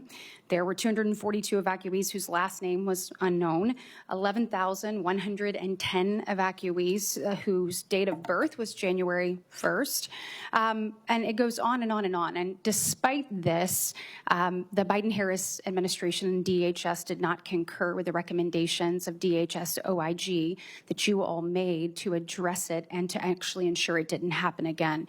One of those recommendations was from DHS to develop a comprehensive contingency plan to adequately vet and screen all individuals during future similar emergency situations. So do you know, Mr. Adelman, if any of the steps have been taken to ensure that the years to re-examine and implement, these different recommendations, has that been taken, and where are we on that? Thank you, Senator. For that one recommendation on lessons learned, the department, as you noted, did not agree and has not made any progress in completing that recommendation. We have closed a second recommendation in that report on the recurrent vetting process. So wait, put a pin in that for a second. Do either of you know of any changes or structural processes that have been improved upon the failures that we have seen in the past? I can go back to a point a moment ago. We in State OIG have an open recommendation on the department for memorializing arrangements for the collection, tracking, analysis, and sharing of evacuee data to update the memorandum of agreement between the department and state. Has that happened, though? It has not. That recommendation is open, so. Still? Yes. Still? So. After we saw the travesty that occurred a few weeks ago, the loss of life, still. Okay, do you have anything? Yes, in our 2 reports on screening and vetting, we made a total of 10 recommendations, and 8 of those have been closed. Taking the point that you made earlier about what can we learn from this and how can we improve in the future, I think the department has taken action within about 6 to 8 months of both of our reports to close 8 of the recommendations. Okay, well, I appreciate that, and we have a limited amount of time. Mr. Adelman, will you just tell me some of those recommendations that were made under the previous administration that we could be working on right now to try to kind of, Sure. that were obviously rejected, that we need to put back in front of people right now? So the additional recommendations really looked at after the evacuees were admitted into the United States, focused on who is responsible for tracking the end of parole within DHS. The components, CBP, USCIS, and ICE, all could not agree on who is responsible. They also focused on better sharing of derogatory information within DHS and improving data quality issues. We found a large number of data inaccuracies in DHS's information. Well, in my remaining minute, I know that the Trump administration has talked about refocusing on where we are now, finding these individuals, making sure that we're doing a better job. But based on your experience in dealing with these issues, are there any particular unresolved issues? Obviously, the administration can push, but that we here in Congress need to take a look at in order to be able to be better positioned in the event that this happens in the future? I think for me, it would be just to make some progress on the recommendations to clarify the responsibilities within the Department of Homeland Okay. Security and improve information sharing. Okay, Mr. Baker? Could you repeat the question? I'm Yeah, sorry. and I have 10 seconds real quick. Mr. Rourke, do you have anything? Yes, for DOD, if the Undersecretary of Defense for Intelligence and Security can implement the 2 remaining open recommendations, I think that would go a long way to improving this in the future. All right, well, let's get to work. Let's work together to make sure that we keep the American people safe. Senator Coons. Thank you, Mr. Chairman. Thank you to the witnesses for your testimony. Specialist Sarah Beckstrom should be alive today, and Staff Sergeant Andrew Wolf should not be fighting horrific injuries, and they and their families are in my prayers. One man, Mr. Lankenwall, did a horrible, tragic thing. That does not mean all of those of his same background deserve to be punished. Instead, we should, as several of my colleagues have suggested, have a real conversation about how we ensure this doesn't happen again. And that has to include mental health resources, access to local law enforcement.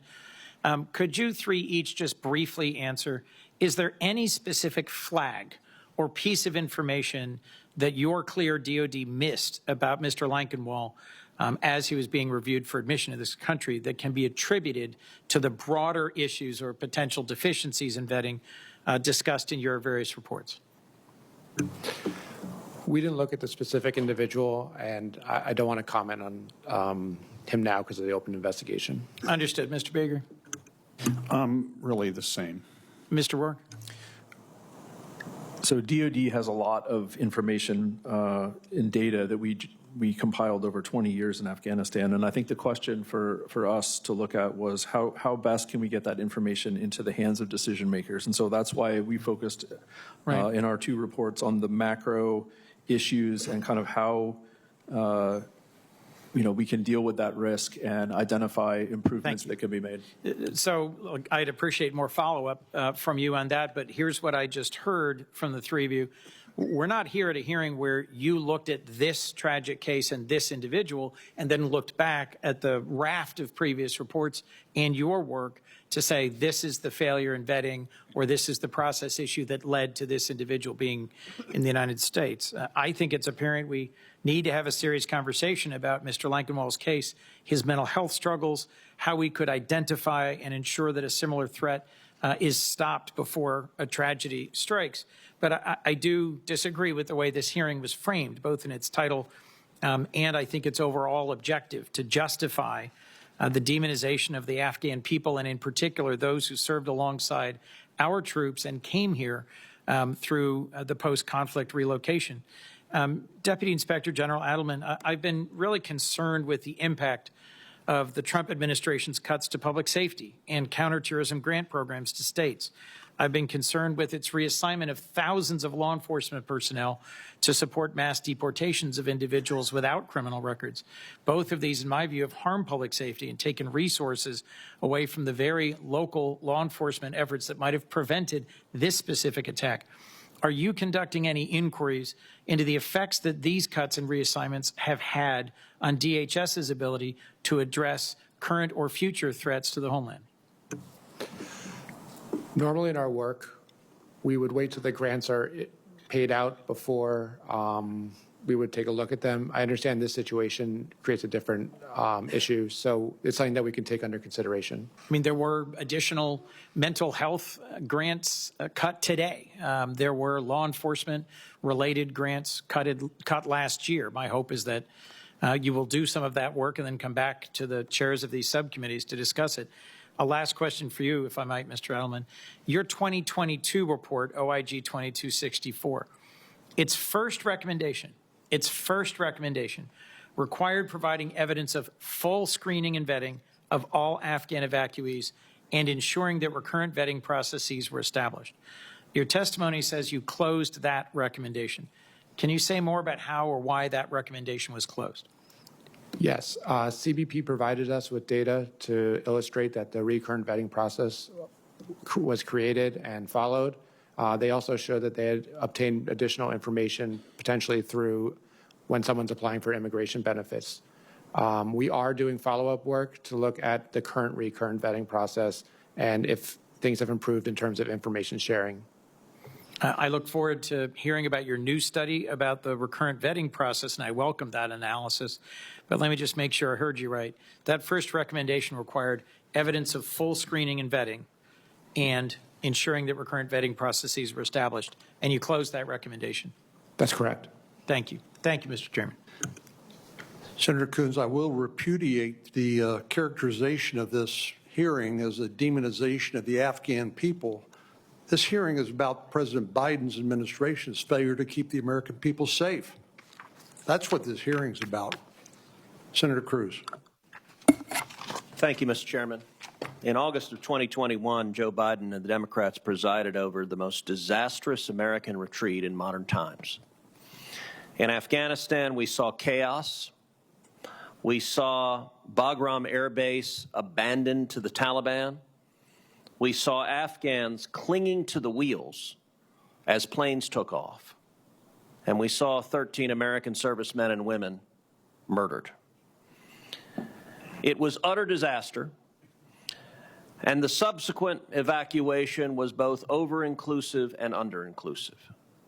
It was under-inclusive in that we left behind Afghans who had risked their lives supporting the U.S. military, and it was over-inclusive in that the Biden administration did, at best, half-assed vetting that put the American people in danger.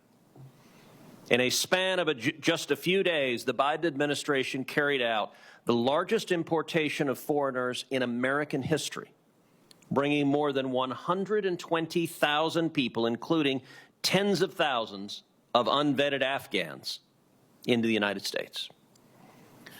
Mr. Baker, you're the acting inspector general at the State Department. Approximately how many Afghan nationals were ultimately brought to the United States? Senator, according to visa statistics, about 145,000 visas and U.S. Refugee Admission Program admissions occurred. Secretary Blinken identified 124,000 evacuees out of Kabul as the number. However, we were never able to verify that number despite 8 months of work with Department of Defense OIG colleagues. And your office found serious breakdowns in coordination, record keeping, and accountability, correct? Absolutely, yes. And most of those individuals were admitted through mass parole, not through fully vetted visas. Is that correct? That I can speak to the State Department piece of that, and I believe I don't have the numbers for my colleague. 77,000 were paroled into the United States. And the numbers are stark. Of the 77,000 you just mentioned, more than 70,000 had no prior lawful immigration status and were paroled into this country. Mr. Adelman, you're the Deputy Inspector General of Audits for the Department of Homeland Security. Your office has documented that the vetting process for this population was rushed, fragmented, and incomplete. Is that correct? Correct. Because of that rushed process, terrorism-related indicators and derogatory intelligence were not fully resolved prior to entry. Is that correct? We identified 2 individuals who, it turned out, had derogatory information and later had to be removed from the United States due to national security concerns. According to intelligence assessments, approximately 2,000 of these evacuees had terrorism-related ties or derogatory intelligence indications. Because the vetting was rushed and fragmented, those indicators were not fully resolved before entry. And worse, there was no systematic, sustained follow-up after entry to determine who actually posed a threat. Even so, with only cursory post-entry review, law enforcement has already identified at least 55 Afghan evacuees who were confirmed or suspected terrorists. 55. Mr. Adelman, these 55 individuals were not uncovered through a comprehensive screening system. They were identified despite the absence of one. Is that fair to say? I can't speak to the 55, but I can say that there were challenges in the screening and vetting process. So if only cursory scrutiny uncovered 55 confirmed or suspected terrorists, isn't it reasonable to conclude that additional risks may have gone undetected among the remaining population? That was our concern. And the gravest danger wasn't limited just to those we managed to identify. On November 26th, just blocks away from the White House, an Afghan national paroled into the United States by Joe Biden opened fire on National Guard service members standing watch over our Capitol. 20-year-old Guardsman Sarah Beckstrom was shot and killed at her post. Guardsman Andrew Wolf was critically wounded, and the most chilling truth is this: the November 26th Afghan attacker in Washington, D.C. was not among the 2,000 individuals flagged by intelligence assessments. He was not among the 55 confirmed or suspected terrorists. We have young Americans in uniform doing their duty who should not have been shot and should not have died. For years, we've been sounding the alarm, and for years, the Biden administration looked the other way and endangered every American in this country. Senator Blumenthal. Thank you, Mr. Chairman. I think I speak for all the members of this panel in expressing the view that violence is absolutely abhorrent and unacceptable, that our hearts go out to the family of Army Specialist Sarah Beckstrom, and we pray for the quick recovery of Staff Sergeant Andrew Wolf. My hope is that we honor them with action, that we look forward and say to ourselves, how can we stop this kind of violence from happening again? What we know about the shooter's mental health is that apparently had been declining for some time. And individuals familiar with him raised the alarm over episodes of depression and erratic behavior. There's speculation that his prior roles in combat, because he was at the side of our troops as part of a CIA-backed Zero unit in Afghanistan, might have contributed to PTSD in the same way that our own troops come home with that kind of illness. It is an illness, a disease. It is treatable, but it has to be addressed. So the topic here is framed as one of vetting and perceived failures of vetting, but it also should be viewed as one of mental health and even of gun violence. Mental health is not an Afghan problem, it's an American problem. And Mr. Edelman, do you know how the shooter obtained the gun? We have not looked into any records of the suspect. Do you know whether mental health services were available to him? I do not. Do you know whether IG reports have been conducted to examine levels of PTSD that refugees or others coming into this country after thorough vetting may be suffering from? We have not looked at that in the past. Let me ask you on another topic. A lot of talk today about screening and vetting. I haven't heard anything, again, looking forward, about the so-called gold card, President Trump's gold card. My understanding is, from the limited information that's available on the gold card website, that, and actually I'll quote from it, once an applicant's processing fee and application are received, the process should take weeks. Now, we're talking about vetting and screening of someone who came into the country after multiple series of vettings over years. Do you have any plans to look into this process of vetting and screening that allows somebody to come into the country after only weeks, possibly of superficial, very little vetting, simply because they can pay money to expedite the process? So we take a risk-based approach when we choose what audits to look at. As we learn more about this, we will certainly take that under consideration and determine. Well, I'm asking you for a commitment, sir, that you will, in fact, look into the gold card process to prevent this kind of problem from recurring. In real time, we see the potential pitfalls. Will you look into them to prevent the kind of absolutely abhorrent consequences that we saw in the death of these two great National Guardsmen? Yes, we'll look into it as part of our planning process, yes. I was a critic of the Afghanistan withdrawal in the way that it was done. I'm not here to relitigate that issue. I'm here to look forward and try to prevent this kind of tragedy from occurring again. Thank you, Mr. Chairman.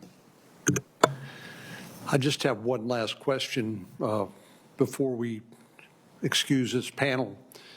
But given what you described in that the difficulty of getting information from a war-torn country, one that had been involved in war for 20 years or more,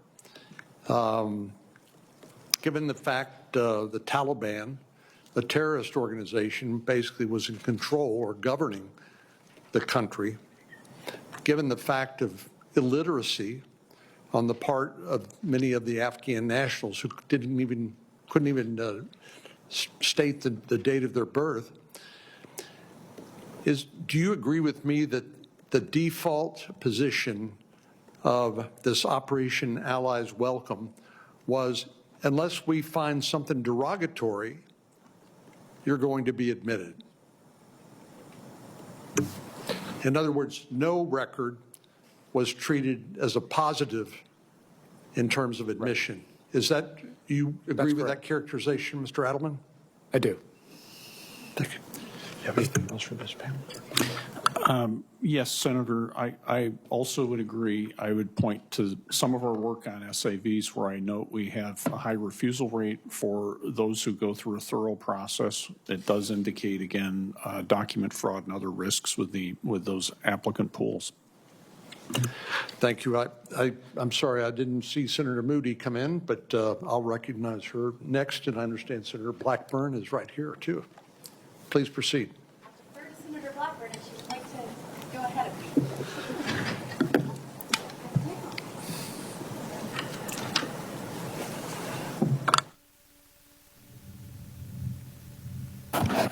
First of all, I want to say thank you that you all are here. And I thank the chairman for calling a joint hearing that we could work through this. I think there are so many questions that have arisen out of this parolee program and the hurt that it has caused, the uncertainty that it has caused has not been something that would credit our nation's processes and policies. Fraud, let's talk about that. And Mr. Alderman, I want to come to you with this. This is something that we have heard so much about. Of course, the White House has had quite a focus on this, and with what has happened in Minnesota, that has really caused people to look at some of these programs. I introduced the Fraud Accountability Act this month, and it is something that would make fraud a deportable offense and would actually update the INA to make certain that it is it's explicit. Now, you're serving as the Deputy Inspector General in the DHS Office of Audits. So I want you to talk for a minute about what you are seeing with fraud, how you see if it is widespread, and how you respond to what the steps that this administration, unlike the last administration, this administration is taking steps to root it out. Thank you. We've done extensive work on COVID relief fraud. In our office, we had a group that was or is directly focused on that, and we found many challenges with fraud through the COVID funding that was received by states. We also look at FEMA grants to ensure that those are spent correctly and have a large number of reports on that, and we will continue to do that type of work to ensure that anytime the department is spending its funds, that there is not fraud involved or wasted funds. I would need to review the changes that would be made. Plus, I wouldn't really look at the policy of changes to the INA in my position, but I can say that we continue to look to make sure to root out fraud with the department spending. Where are you seeing the most prevalent entry points for people that are committing fraud? Is it through a lack of vetting in these programs, or where's that entry point? I think there's always a balance when there's an emergency on how quickly you want to quickly provide funds for those people who, have faced something terrible. But when you're speeding through those, and sometimes there's something called self-certification where they're saying, I need the funds, that's where it can become a challenge. Okay. Mr. Baker, let's talk about vetting. And the committee has talked quite a bit about that as you've been in this hearing today. And I think there is no doubt that the lack of vetting is something that has just cause so much concern. And one of the things that I hear in Tennessee is that as people are reviewing these programs, they're not necessarily talking about it as a national security issue. They talk about it as a public safety issue. And we have referenced the situation here in D.C. with Sarah Beckstrom and with Staff Sergeant Wolf and the tragedy that is there. But talk about how you see this lining up with those public safety concerns rising.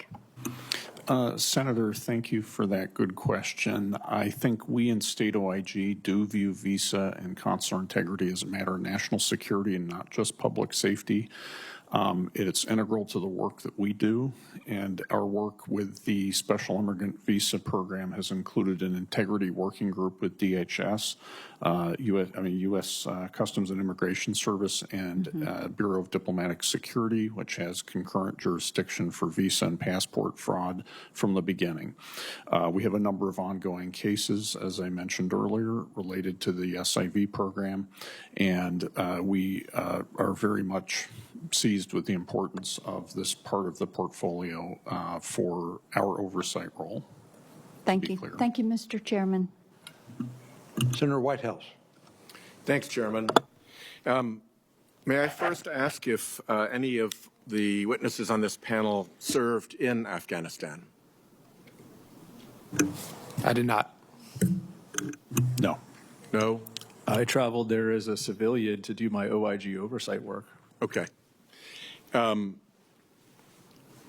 reason I asked that question is because I think one important voice for a hearing like this is the men and women who served in Afghanistan and who worked closely with Afghan soldiers and intelligence operatives, very often very closely, very often with their security determined by the capability of their Afghan colleagues. And when the issue of Afghan resettlement came up, the voices that I heard the most were the voices of Rhode Islanders who had served in Afghanistan, other Americans who had served in Afghanistan, and whose message to us was, many of us owe our lives to these Afghan soldiers. We have a moral duty to protect them and to give them an opportunity to come to the United States and not leave them to the tender mercies of the Taliban. Do any of you disagree that the service of Afghan troops and intelligence professionals gave them some moral standing in an effort to relocate to the United States? No. Mr. Edelman does not disagree with that? Is that no, no, and no? No. Well, I happen to agree with you, and I wish that voice was more prevalent here. I've also been told, and if anybody cares to correct me in a response for the record, you're welcome to do so, but I've been told that the number of Afghans who have entered on parole into the United States under Operation Allies Welcome is 76,000. And that of those 76,000, as of a report from the Department of Homeland Security in December, 6 had been arrested. 76,000 brought into the United States, 6 have been arrested. By my count, more January 6 rioters pardoned by President Trump were arrested after the pardon than our Afghan allies brought into this country under Operation Allies Welcome. So I hope as we go forward, we consider what our obligation was to those Afghan soldiers and intelligence operatives, translators, IED technicians, who served beside our troops often protected them, sometimes at the cost of injury and loss of life to themselves. Particularly where the numbers, I can't do the math off the top of my head, but 6 out of 76,000 getting arrested, that's like less than 0.1%. We're not exactly dealing with this dangerous intrusion into our country when those are the actual numbers. So I wanted to make those points because I think a hearing like this should reflect the views of the Americans who served in all the different stages of our activities in Afghanistan from those earliest days when our special forces teams went in and charged around on horseback in the mountains, only able to operate because of the support of Afghan allies, all the way through until the departure from Afghanistan that was driven by a very unfortunate agreement entered into by President Trump. Senator Moody. Thank you, Mr. Chairman. This is an important hearing. I think anytime we can show the American people that we are thoroughly investigating and providing oversight when there has been harm in America to Americans, especially those that have volunteered to serve, we need to show that we're doing everything we can to make sure we mitigate the chance of it ever happening again. And so I appreciate all three of you being here today so that we can perform this critical review, this critical function of government on behalf of the American people. And unfortunately, we continue to find example after example where failures of the last administration come to light. I mean, I as a former Attorney General discovered numerous examples where laws were being broken, reckless decisions were being made during the last administration, got courts to find that laws were being broken, reckless decisions were being made. And unfortunately, we still had the same activity go on and on and on, and watching the horrific results of those decisions and policies play out on our TVs every night. And so I think it is incredibly important as a nation that we, the people, demand that we get back to proper governance and that we examine what went wrong and how we ensure it doesn't happen again. So the tragedy that we witnessed right before Thanksgiving, the tragic killing of a National Guardsman and the critical wounding of another at the hands of a foreign national, the American people deserve answers. Tragedies like this are becoming all too familiar, and I can name the names, and the Americans across the nation can name these by heart now: Laken Riley, Nathaniel Barker, Sarah Beckstrom. Their families now grapple with the reality that they will be missing loved ones. And time again, under Biden's leadership, non-citizens, heck, even entire foreign nations were prioritized over American citizens. And that shameful withdrawal from Afghanistan, the way that went down, reminded Americans of that fact. In fact, I bet everyone in this room sitting here today remembers exactly what they were doing when they watched that debacle, that tragedy play out. I polled everybody in my office this morning. Do each of you remember when you saw that happen and played out on TVs? Do you remember what you were doing? Every single one of them remembered it because it was such a devastating embarrassment to our nation, and certainly a morale blow to the men and women that served over there. Not only did they allow millions and millions of illegal aliens to flow across our southern border and then pushed so many of those that were unvetted into our neighborhoods, they granted entry to thousands of barely vetted Afghan nationals at the expense of American citizens. You know, you don't have to just take my word for it. Hunter Biden just said last month that the Afghanistan withdrawal was an obvious failure. And I think he used profanity with that, but the position remains, and it may be the only thing we agree on, that the last president, President Biden, failed the American people, and President Trump is trying his best to fix it, and now Congress has to act to make sure that these fixes stick and that we don't find ourselves in this position again. And so, Mr. Baker, I thank you for your service to our country. Under President Trump, we have stopped treating border security and vetting like best practice suggestions, and we've started treating them like the core national security responsibilities that they are. Can you share with us or identify any enhanced Trump-era special immigrant visa screening practices or controls that made that program more secure and reliable, which we should codify or focus on so that these cannot be bypassed in the future during a time of crisis?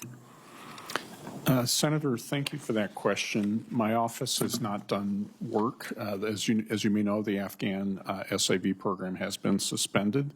However, we do have 4 recommendations outstanding with the department if that program is to be restarted that will strengthen SIV processing. And again, I'm speaking to SIVs and not to what my colleagues would be handling with humanitarian parole. One particular area we saw from the very beginning was the lack of strategic planning, that is, of setting goals and measuring them systematically. Policies for ongoing interagency coordination and improvements, a second recommendation, and employment verification MOU with DOD, and finally staffing plans. So we have 4 recommendations, and I know my colleagues in the other OIGs do too, that if implemented will strengthen the program, and I trust Congress can consider in that context. I see I have used all of my time, so I will defer back to the chair. Thank you so much. I want to thank all of our witnesses for being here today and for your service to our country. We are going to move now to the next panel, and thank you again for being here.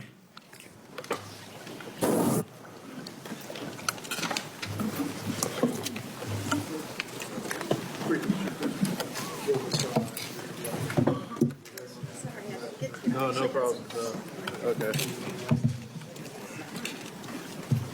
Thank you so much.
Thank you all for being here and being so patient during the first panel. We're looking forward to hearing from you. I'll introduce 3 of our witnesses, and Senator Padilla will introduce the other 2, and then we'd like to hear your opening statement. Simon Hankinson is a senior research fellow at the Heritage Foundation. From 1999 to 2022, he was a foreign service officer serving in multiple locations around the world. Prior to his work as a Foreign Service officer, Mr. Hankinson worked as a lawyer in London and then taught history, English, and drama at a private school in Miami. Mr. Hankinson holds a master's degree in modern history from St. Andrews, Scotland, a degree from the College of Law in London, and a master's degree in international security affairs from the National Defense University. Nayla Rush. Dr. Rush is a senior researcher for the Center for Immigration Studies, focusing on refugees and asylum policy.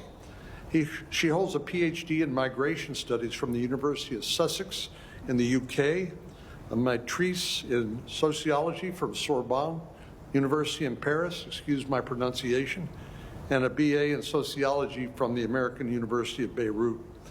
Dr. Rush is an expert in global issues relating to international migration, analyzing migration's impact on the social, cultural, and economic dynamics of societies. Julie Marzouk, did I get that correct? Marzouk. Julie Marzouk is a lawyer, an author, and a strategic problem solver with experience in legal advocacy, policy analysis, and nonprofit coalitions. She's directed nonprofit law firms and served as a clinical law professor. Evolve Advocacy Consulting partners with funders, community institutions, and policy leaders to design and execute high-impact legal, regulatory, and narrative strategies that defend Jewish civil rights and strengthen democratic norms. I'll turn to Senator Padilla to introduce our remaining witnesses, please. Thank you, Mr. Chairman. I'm pleased to welcome and briefly introduce the minority's witnesses, beginning with Mr. Nadim Yousefi. Mr. Yousefi's life is defined by a guiding principle of selfless service. Born in Afghanistan, he stood shoulder to shoulder with United States forces as an interpreter from 2010 to 2015, putting himself and his family at great personal risk. After being approved for a special immigrant visa in 2015 and moving to the United States, he chose to enlist in the United States Marine Corps as an infantry rifleman re-entering active duty, this time wearing an American uniform. Mr. Yousefi went on to complete his 2 deployments, first with the 11th Marine Expeditionary Unit and another with the Special Purpose Marine Air Ground Task Force Crisis Response. Today, Mr. Yousefi is a nursing student and a U.S. citizen with aspirations to commission as an officer in the Army Nurse Corps following graduation. Remarkably, he also makes time to also be involved in his community and to give back. Since 2021, Mr. Yousefi has been assisting other resettled Afghans navigate the many aspects of building a stable, successful life here in the United States. His love of his adopted country, his Afghan heritage, and an exemplary record of service to the United States have instilled in him a unique combination of service, loyalty, and generous spirit. And he brings to this conversation a depth and breadth of firsthand knowledge that only comes from a life as devoted to our country as his. And I thank him for being here.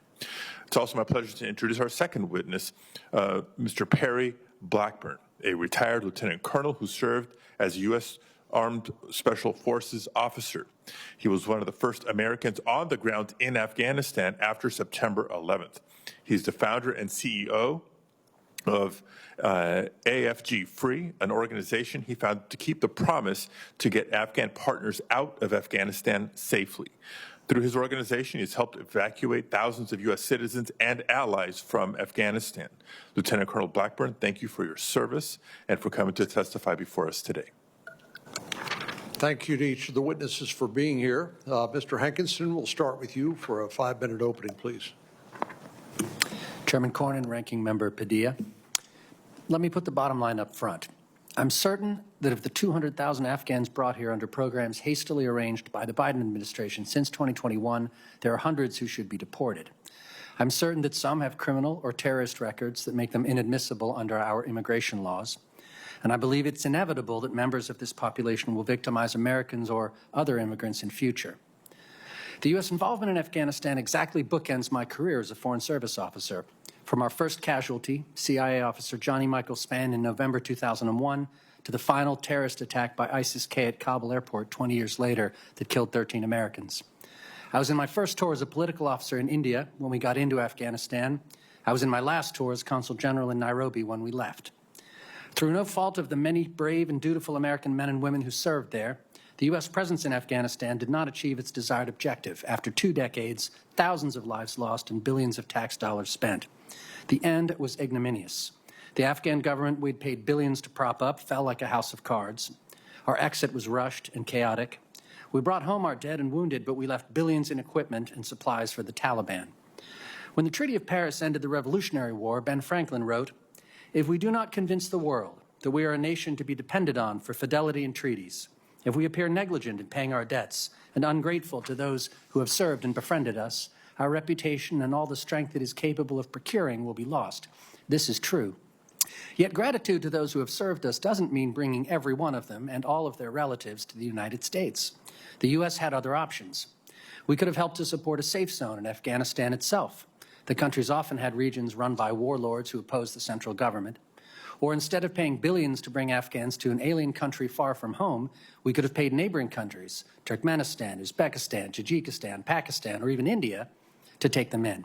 These places have more in common with the Afghan culture, religion, and way of life than any Western country. Even if one accepts the premise that those Afghans who have given exceptional service to America should be brought here, the levels of service, and hence the risk, varies greatly between individuals.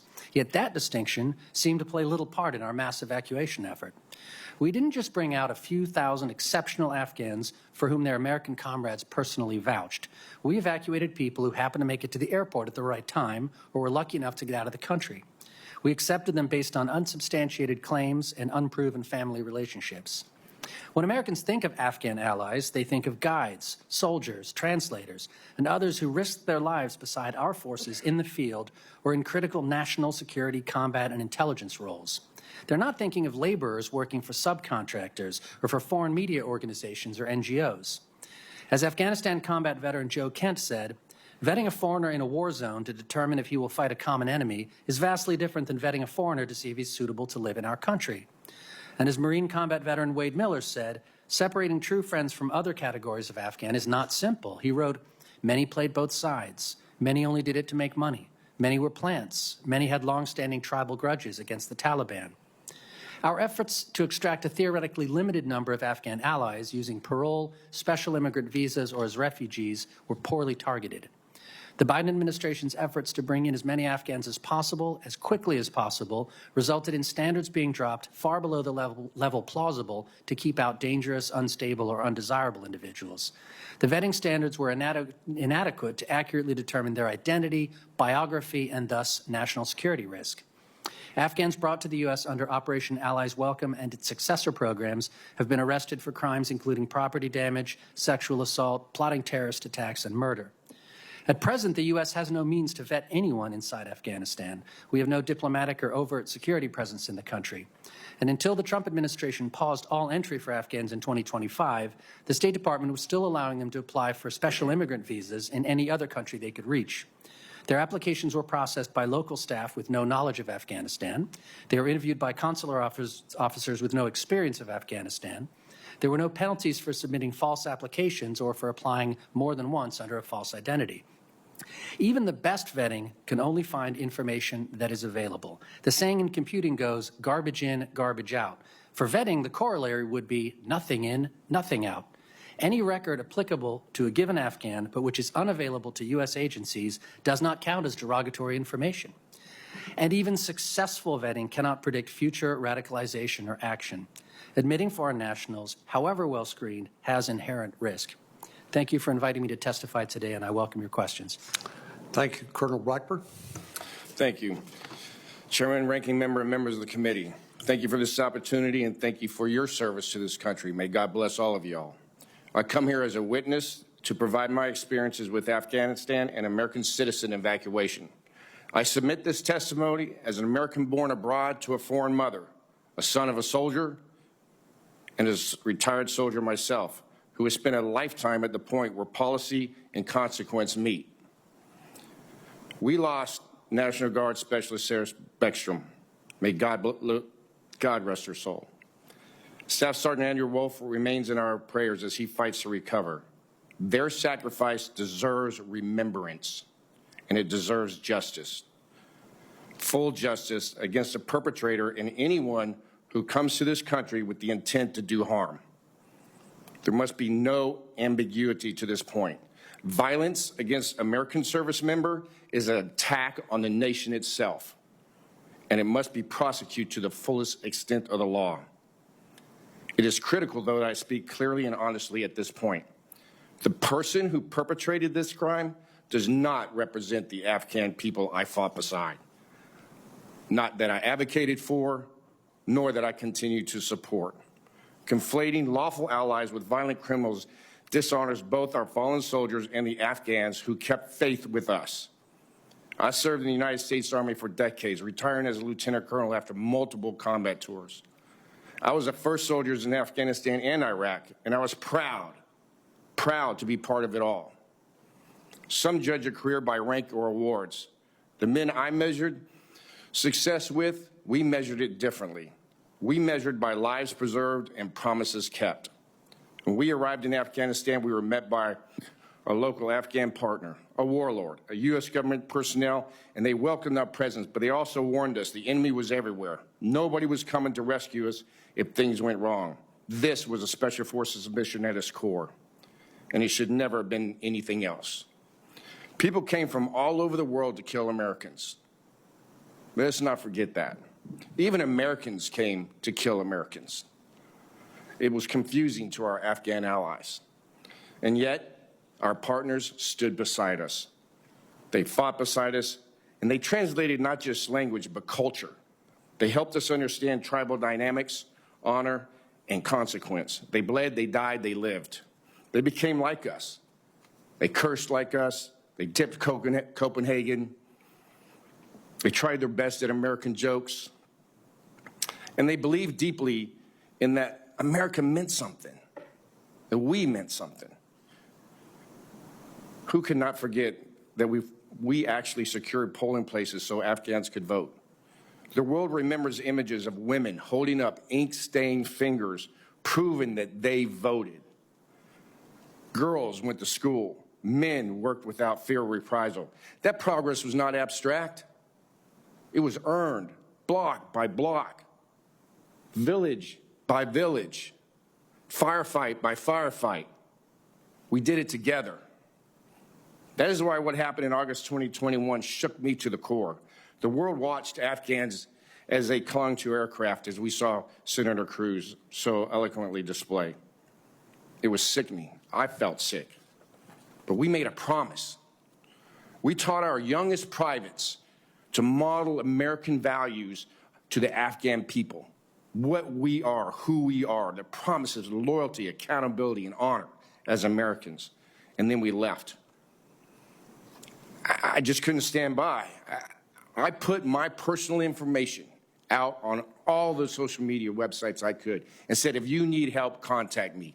I'm not sure what I'm doing yet, but we're going to do something right. And we did. People from across the globe responded, veterans and civilians. We formed networks overnight to save lives. It quickly became clear that this effort would require resources. So I established a nonprofit, and not 1 cent has ever been provided to me by the U.S. government to my organization. Every dollar came from me and private citizens and veterans. We established strict criteria to advocate for our Afghans.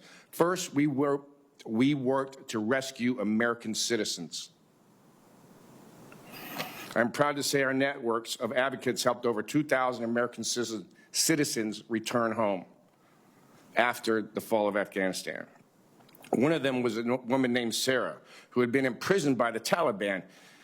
We freed her and 2 young girls by moving them into Pakistan with the help of our Afghan partners that we still had touch points with in Afghanistan that were willing to do that and still await their disposition. Eventually, we got Sarah back, but not before she told me, I want to stay in Pakistan and help these women. The 2 girls she fought so hard to save remain stranded today. Second, you had to have worked with U.S. personnel, and you had to prove it. Hotak, who was a mechanic, was at the airport. He didn't have the proper paperwork for his youngest daughter. We spoke earlier about birth dates. Birth dates is a cultural thing. It's foreign to us, and it's hard for us to wrap our mind around. They don't really, it's not important to them. What's important to them is their family and their family lineage. He did not have the proper paperwork for his youngest daughter. So believing that they would be reunited shortly in Humanitarian City, he boarded the airplane with his 2 sons. When he arrived in the United States, he immediately went to work because he was not reunited yet. For the first time in his life, he became a single parent raising 2 elementary school-aged children in an unfamiliar country, navigating confusing rules, systems, and unfamiliar laws. What is FICA? He had no idea. For 3 years, he worked, waited, and hoped. And finally, in 2024, he was reunited with his family. Third, you had to meet the State Department's requirements. We wanted you here legally. We did everything we could. They did the processing. We did not sign a single piece of paperwork to help an Afghan. We just sent them to the website. But even with those standards, the system nearly collapsed. 13, and we talked about this earlier, of our finest were killed at HKIA because of an IED attack and leadership failures. Nowhere in our doctrine do we allow the enemy inside of our perimeter. And that moment marked the end of an orderly evacuation. Conflating lawful allies with violent criminals, though, dishonors both our fallen soldiers and the Afghans who kept faith with us. A Marine who later became an advocate, was there during the fall of Kabul and witnessed his interpreter step in front of gunfire to protect him and his unit. He and his men cleared the HKIA runway and stood over Murder Alley, a stretch of dirt road they could see and will never, ever forget. That is the fate of those who we left behind. That is the real life and death consequences of turning our backs on those who risked their lives for our country. This hearing is about the Afghan Parole Program and the CIV program. Programs like this exist because of our credibility. I believe our credibility matters to the world. Because when America makes a promise in war, people do stake their lives on it. Colonel, if you wouldn't mind wrapping up, because we had 5 minutes per witness, and then give us a chance to ask you some questions, and you can further expound on it. Yes, sir. Thank you. In closing, our soldiers deserve justice, our allies deserve honor, and our nation deserves the truth. Thank you for their time. Thank you, Colonel. Thank you for your service to our country as well. Ms. Marzouk. Thank you, Chairman Hawley, Chairman Cornyn, and Ranking Member Padilla, who is my personal senator from California. Thank you for the opportunity to be here today. The testimony that we have heard today rightfully focused on how Afghans were vetted before they arrived in the United States. But the story of what happened after Afghans were paroled into America also deserves scrutiny, as it exposes a serious national security threat. In 2022, the federal administration distributed hundreds of millions of dollars to the states to provide Afghan parolees with immigration legal services. The asylum process vets applicants for terrorist affiliations. Ethical attorneys strengthen the vetting process. Unethical attorneys create vulnerabilities. So where did the Afghan legal service funding go? The answer is haunting. In too many cases, our tax dollars flowed to terrorist affiliates. Let me say this clearly. Federal money went to the Council on American Islamic Relations, or CARE. That's right. We paid an organization with a 30-year association with terrorism to screen parolees for terrorism. CARE masquerades as a Muslim civil rights group, but that's not true. The explicit purpose of CARE's creation was to advance Hamas's agenda in America. This is not my opinion. It is not hyperbole. In 1993, the FBI wiretapped the meeting where CARE was created. This is a matter of public judicial record. In the 2008 Holy Land Foundation trial, the largest terror financing case in U.S. history, CARE was named as an unindicted co-conspirator. When CARE tried to appeal that designation, a federal judge found that the government had produced ample evidence to establish CARE's association with Hamas. After the October 7th, 2023 terrorist attacks in Israel, CARE's leadership rushed to support Hamas. The current National Executive Director of CARE, Nihad Awad, the same person that was at the wiretapped Philadelphia meeting back in 1993, expressed his happiness to see October 7th. Texas and Florida have recently designated CARE as a terrorist organization. The structure of the Afghan funding obscured transparency. Federal dollars flowed from the federal government to the states and then to nonprofits. This structure makes it difficult to track funds. But here's what we do know. CARE took over 90% of the money allocated to California for Afghan legal services. In total, CARE California received more than $15 million of federal money. With all of this money, CARE California helped fewer than half of the asylum applicants that they promised to assist. So either they were very inefficient with federal resources, or that money got routed to other, even more nefarious purposes. CARE received $1 million for Afghan immigration services from the state of Washington.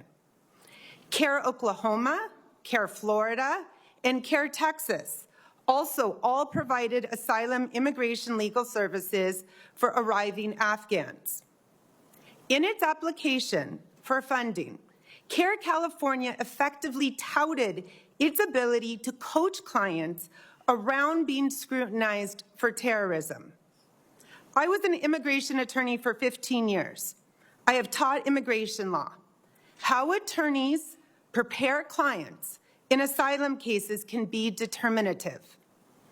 Outsourcing a core national security screening function to an organization with documented extremist associations represents a systemic failure that needs federal oversight.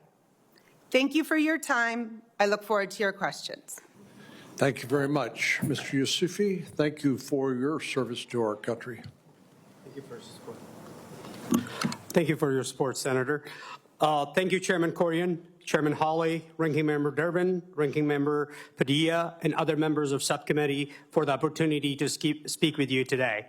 My name is Nadim Yusufi. I'm a naturalized American citizen, a United States Marine sergeant, a future nurse. I'm hereby today as an example of what successful refugee resettlement and integration looks like when it's grounded in service, accountability, commitment to this country. I'm testifying in my personal capacity today, and my views do not represent those of the United States Marine Corps. From 2010 to 2015, I served in Afghanistan as an interpreter in direct support of U.S. Department of Justice Drug Enforcement Administration. I did not simply translate words. I translated intents, warnings, and threats. I help American personnel operate safely in an environment where misunderstanding would cost lives. Working alongside American service members shaped who I am today. I saw their discipline, their professionalism, their willingness to risk everything for one another. I was inspired by that example. My family has a long tradition of military service. After graduating high school, I followed in my older brother's footsteps, and I committed myself to serving alongside Americans we respected so deeply. Because of this work, I became a target for the drug traffickers, Taliban, and other insurgent groups. Like many Afghan allies, my service put my life and my family lives at risk. After years of documented service and extensive vetting, I later migrated to United States through the SIV, or Special Immigration Visa. I want to be very clear about what the process looked like. The SIV process required years of interviews, background investigation, biometric screenings, and continuous repeated reviews by multiple U.S. government agencies. Every detail of my history was examined. It was an obstacle course. Once I arrived to the United States, immediately I enlisted in the U.S. military. I did not pass my ASVAB. I got 18.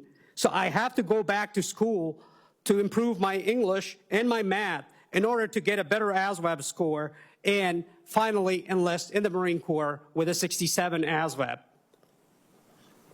I had 2 deployments back-to-back in my first active duty, and I spoke 4 languages, and I tested all 4 of them for the DOD.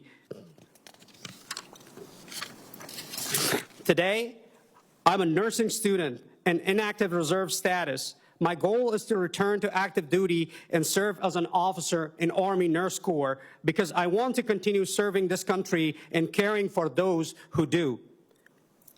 I hope my children and grandchildren will one day serve as well. When they're dead, they will be buried with American flag on top of their casket. I have also been deeply involved in supporting undersettled Afghan in my community since 2021. I help navigate families in a new country, find stability, build futures rooted responsibility and contribution. Service did not end when uniform came off. It's the way of life. I understand the concern raised in this hearing. National security matters. Public safety matters. No one who served alongside Americans like I did would ever dispute that. I also acknowledge the tragic incident involving a fellow service member. I lost a sister in arms. Specialist Beckstrom, may her soul rest in peace. I extend my deepest condolences to her family and her unit, and a brother, Staff Sergeant Wolf, who is currently recovering from injuries.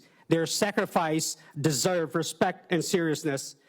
But it is essential to separate individual criminal acts from the reality of an entire population that was vetted, tested, and proven through the service. Because of their service, many Afghan allies paid deadly price, with estimates of more than 300 interpreters and their family members killed because of their association with the U.S. forces during their service in a targeted attack, afterwards, or while waited for promised SIV visas. Many others were threatened, forced into hiding, or assassinated quietly without headlines. Like any system oversight and improvements are necessary, criminal acts must be addressed swiftly. Accountability must be affirmed and uncompromising, but accountability should be individual, not collective.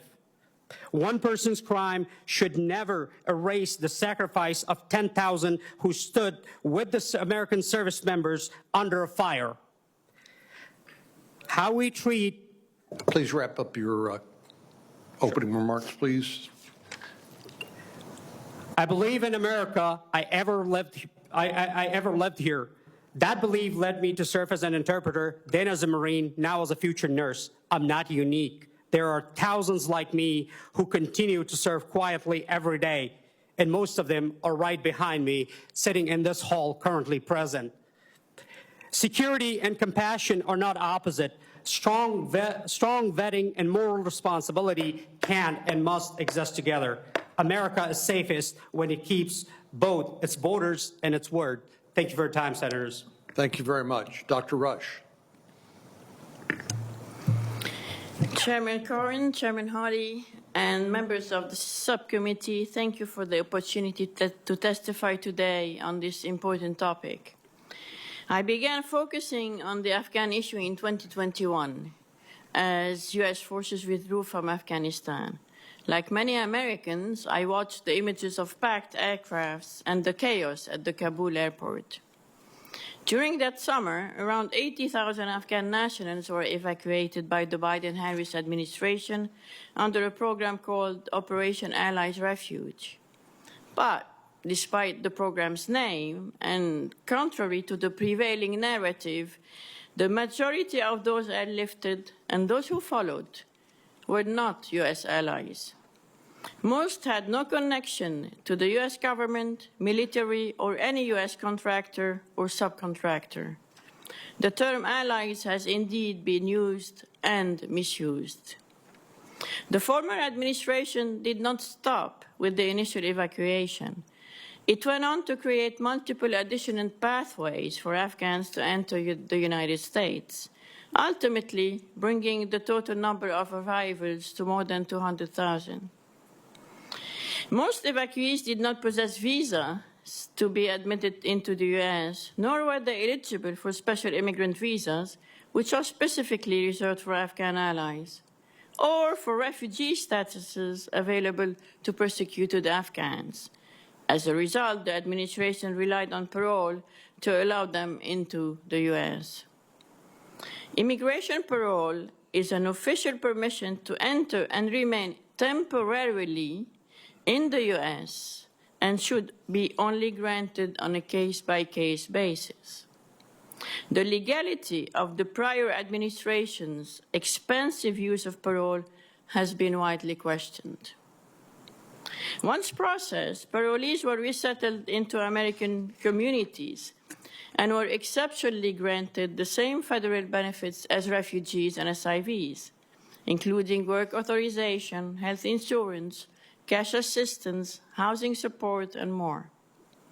They were also provided federally funded immigration legal services to help them seek asylum or other permanent legal statuses. These benefits were not limited to the 80,000 individuals who were hastily evacuated. Most who had arrived later under Biden's alternate pathways, who are also not our allies or persecuted refugees, were similarly granted parole with the same benefits. All this came at a significant cost to U.S. taxpayers, with estimates reaching up to $14 billion. I want to address the issue of vetting before I conclude. We know of the absence of dependable screening measures for nationals from conflict zones, such as Afghans and Syrians, and of the impossible task of cross-checking backgrounds. But beyond terrorist attack threats on U.S. ground, there are other important implications. A couple of years ago, I wrote about a young Afghan evacuee who was arrested less than 2 months after his arrival for engaging in prohibited sexual contact with a minor and possessing child pornography images. Most of the mitigating circumstances presented by the defense to get leniency at sentencing touched on his cultural difference. According to his lawyer, some sexual conduct that is deemed criminal in the U.S. is considered acceptable in Afghanistan.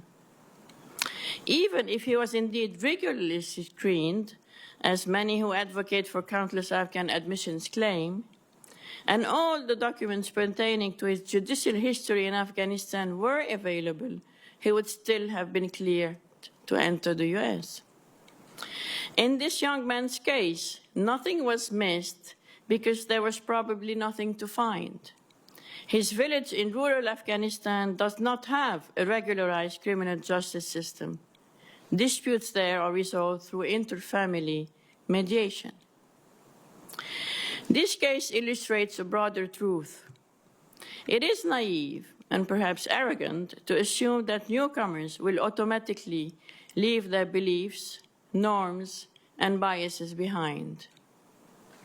Which brings us to a fundamental question. If we are not primarily welcoming U.S. allies or persecuted refugees, who exactly are we admitting and why? There are millions of Afghans who are not at risk, but may nonetheless wish to leave their country under Taliban rule. Afghanistan has a population of roughly 38 million people. How many should the United States welcome, and on what basis? Thank you, and I look forward to your questions. Thank you, Dr. Rush. I'll recognize Senator Hawley. Thank you very much, Senator Cornyn. Ms. Marzouk, if I could just start with you. I want to start with something that you said a moment ago in your opening statement and that you also write about in your written testimony, because it's quite striking. You said that millions of dollars went to an organization, millions of taxpayer dollars went to an organization with terrorist ties, supposedly to help screen parolees to make sure they didn't have terrorist ties.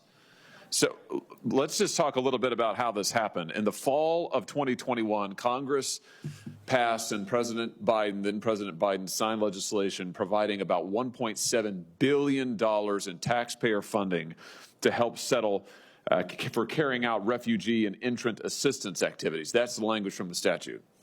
And much of that money was then made available to states. Have I got that right? That's correct. So we're talking about $1.7 billion originally, tens of millions, hundreds of millions that are available to states that then turn around and give it to grants in the form of grants to nonprofits. Have I got that right? Exactly.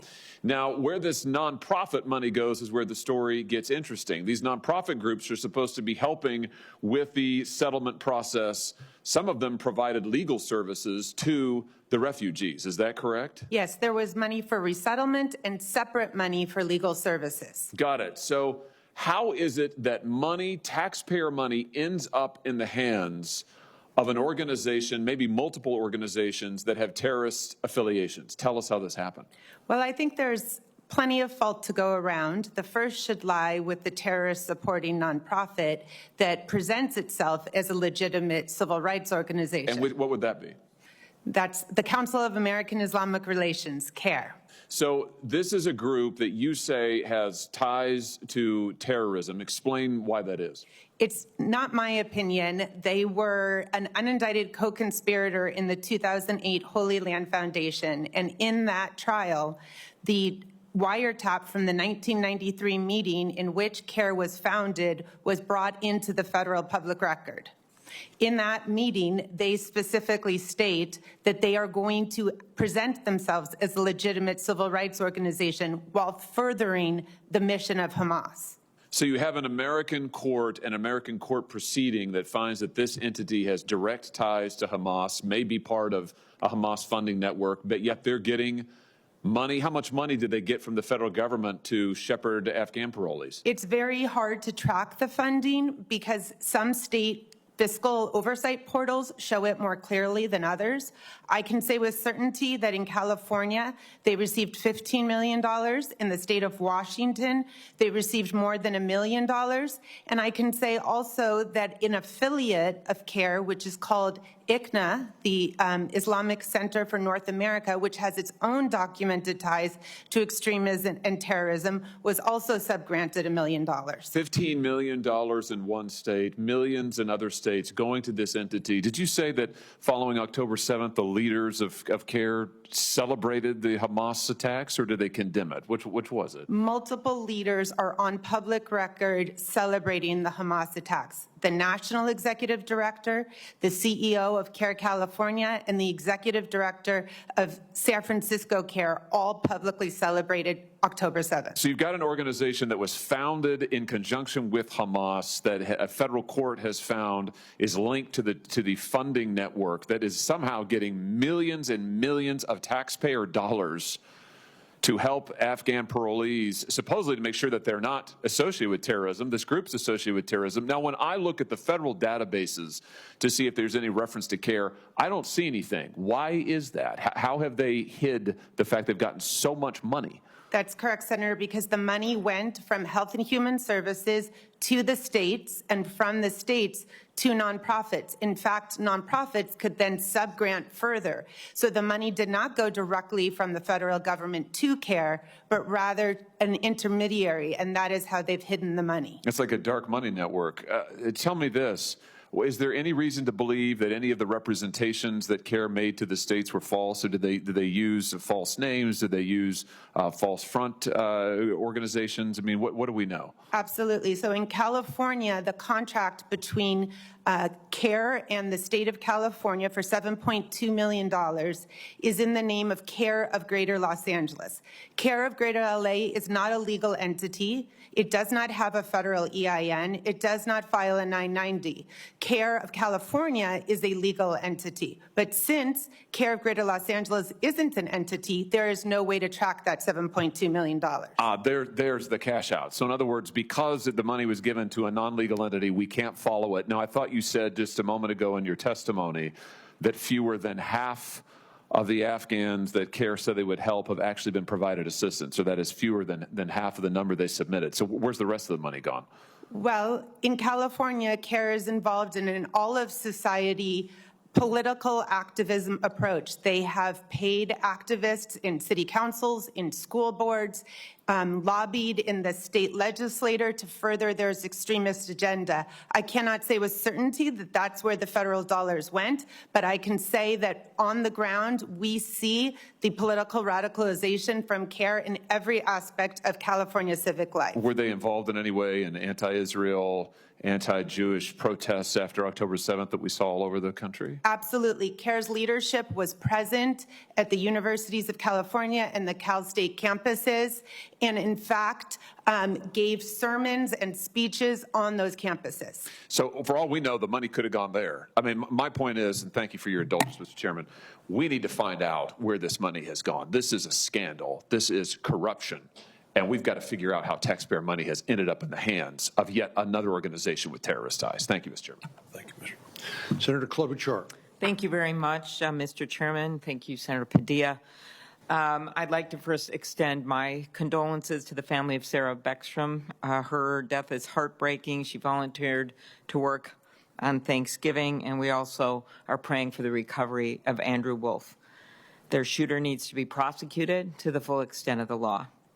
But today we're talking about something else, which is the vetting process and what we can do to strengthen our system, more practical, more effective ways to both strengthen our national security while honoring, Mr. Youssefy, the service of those who served with our troops in Afghanistan. So I've led bipartisan legislation with a number of Republicans, including conservative Republicans. This has yet to pass. Over the years, we've improved it. We've added, at the request of Republicans, several provisions, but it still hasn't passed. And I think in there, and I'm happy to work with people on it, could be one of the solutions. It's an additional layer of vetting for Afghans in the U.S. who are here on a temporary basis as part of a process to adjust their status. One version of it, with several changes, was included in a bipartisan immigration bill in 2024. So I just have questions, first of all, to you, Mr. Youssefy.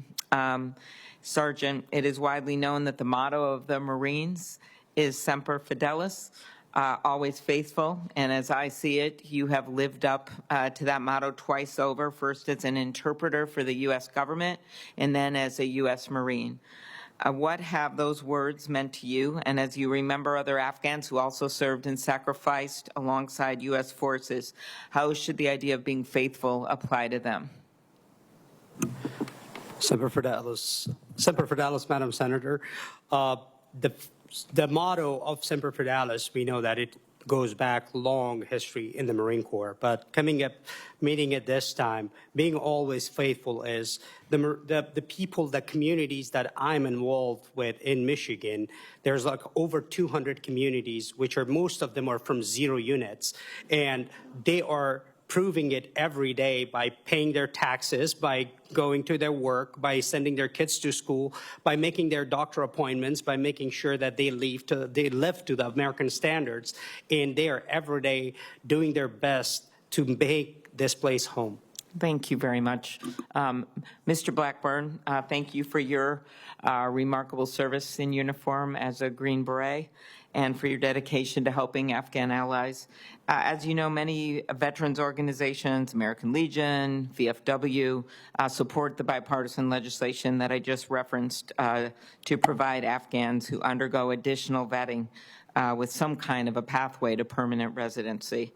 Our bipartisan bill with several Republicans would apply the comprehensive vetting standard used in other parole status cases. And again, we're open to improving this, but it's something that has not been done in any systematic way. And you need a carrot and a stick here, and I really think that we need to look at something like this. Biometrics, in-person interviews, checks by all relevant security and intel agencies, medical screenings, and then getting conditional status. And then again, the Department of Homeland Security would have to verify. As I noted, this was part of an earlier border agreement. Can you elaborate on why American veterans have been some of the most outspoken supporter of the Afghan allies, from helping during the withdrawal to supporting resettlement to standing alongside them in their immigration hearings? Yes, ma'am. I think earlier someone on the a senator spoke to a moral injury.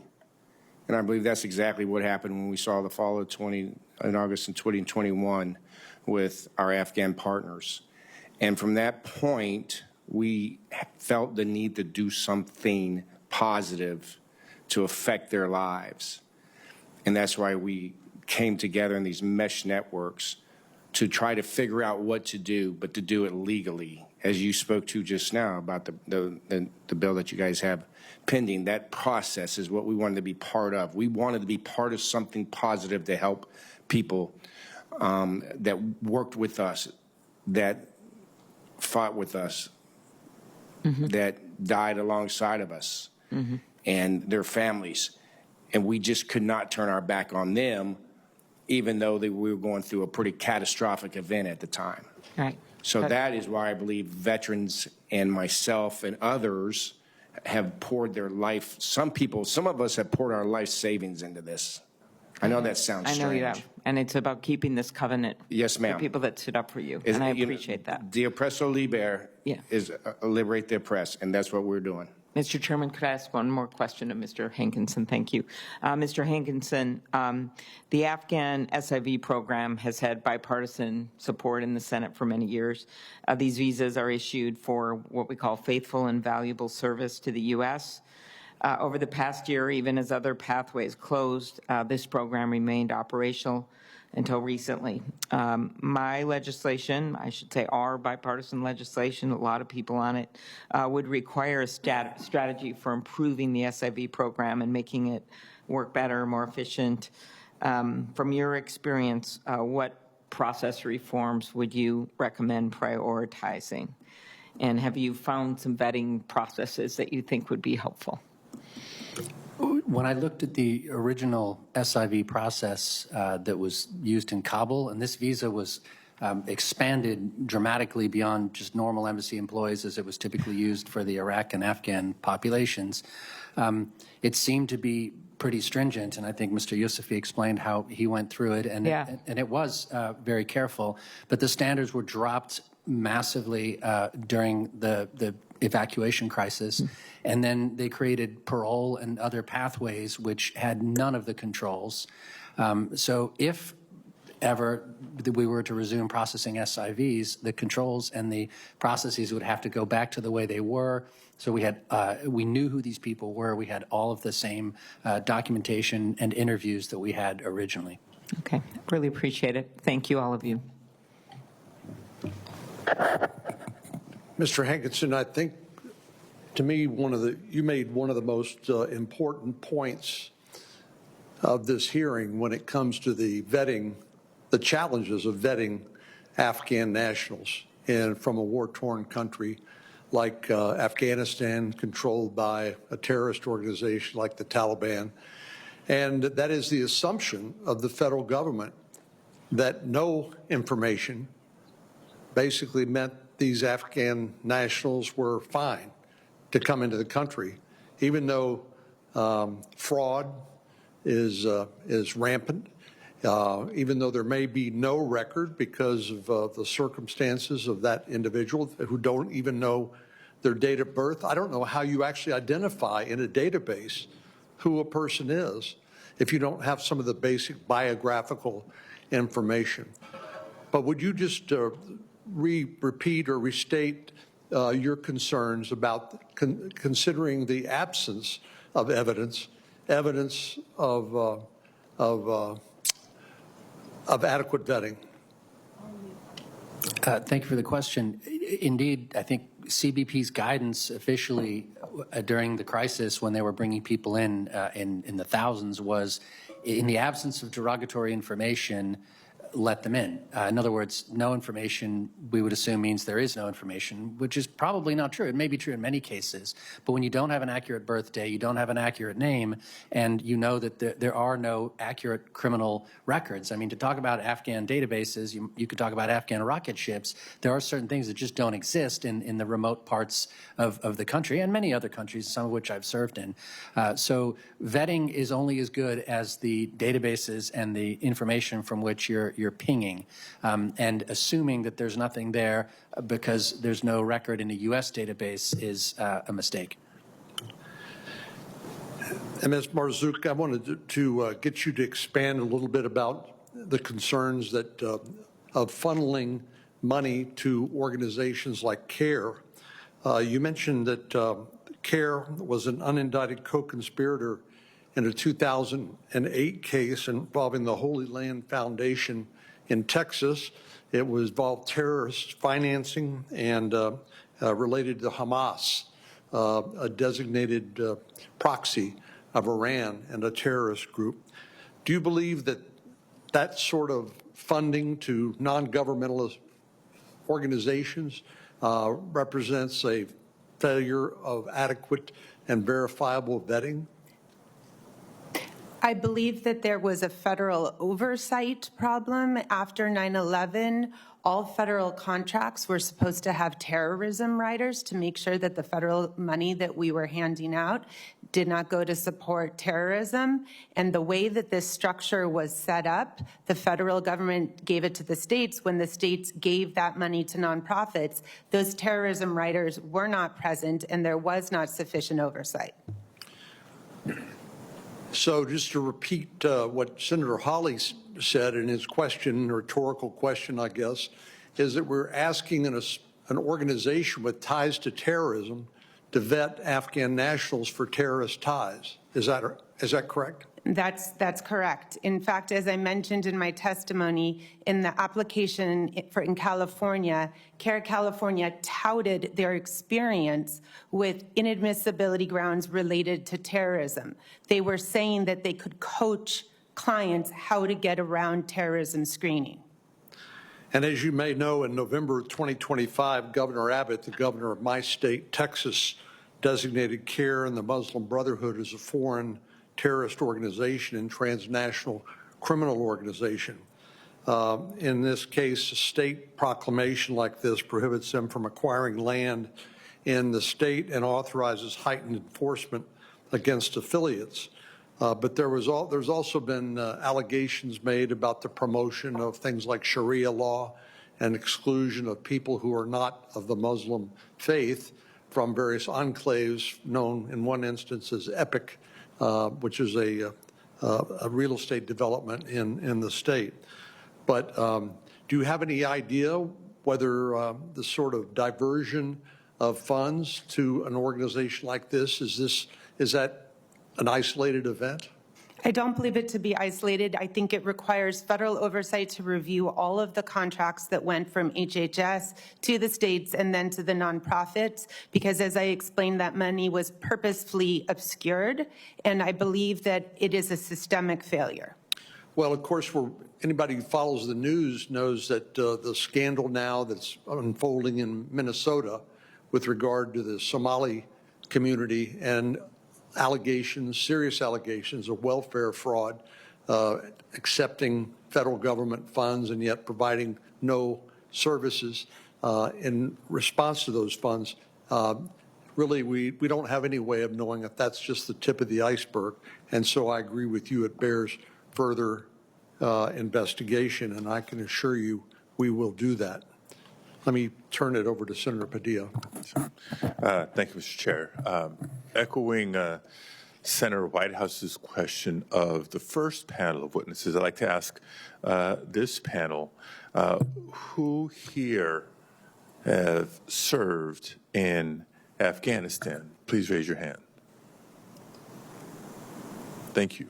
Not that it disqualifies the other witnesses from the conversation, but I do think it highlights a very, very important perspective and insight into your comments and remarks.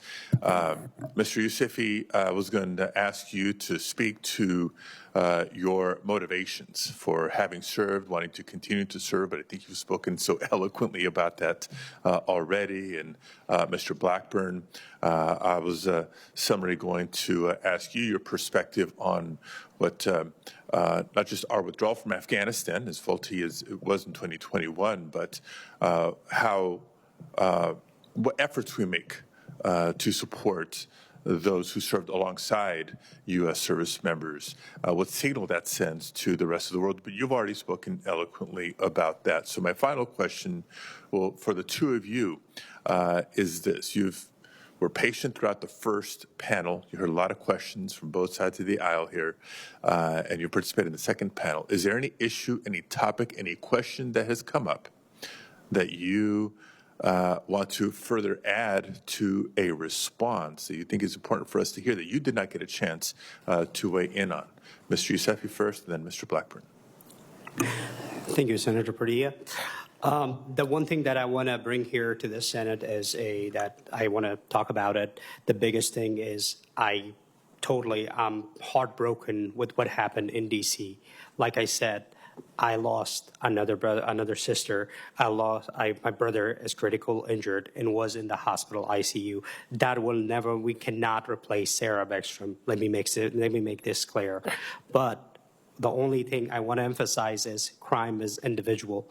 We cannot collectively punish all the Afghans, specifically and especially those who served among us, who served with us, and who are serving among us right now.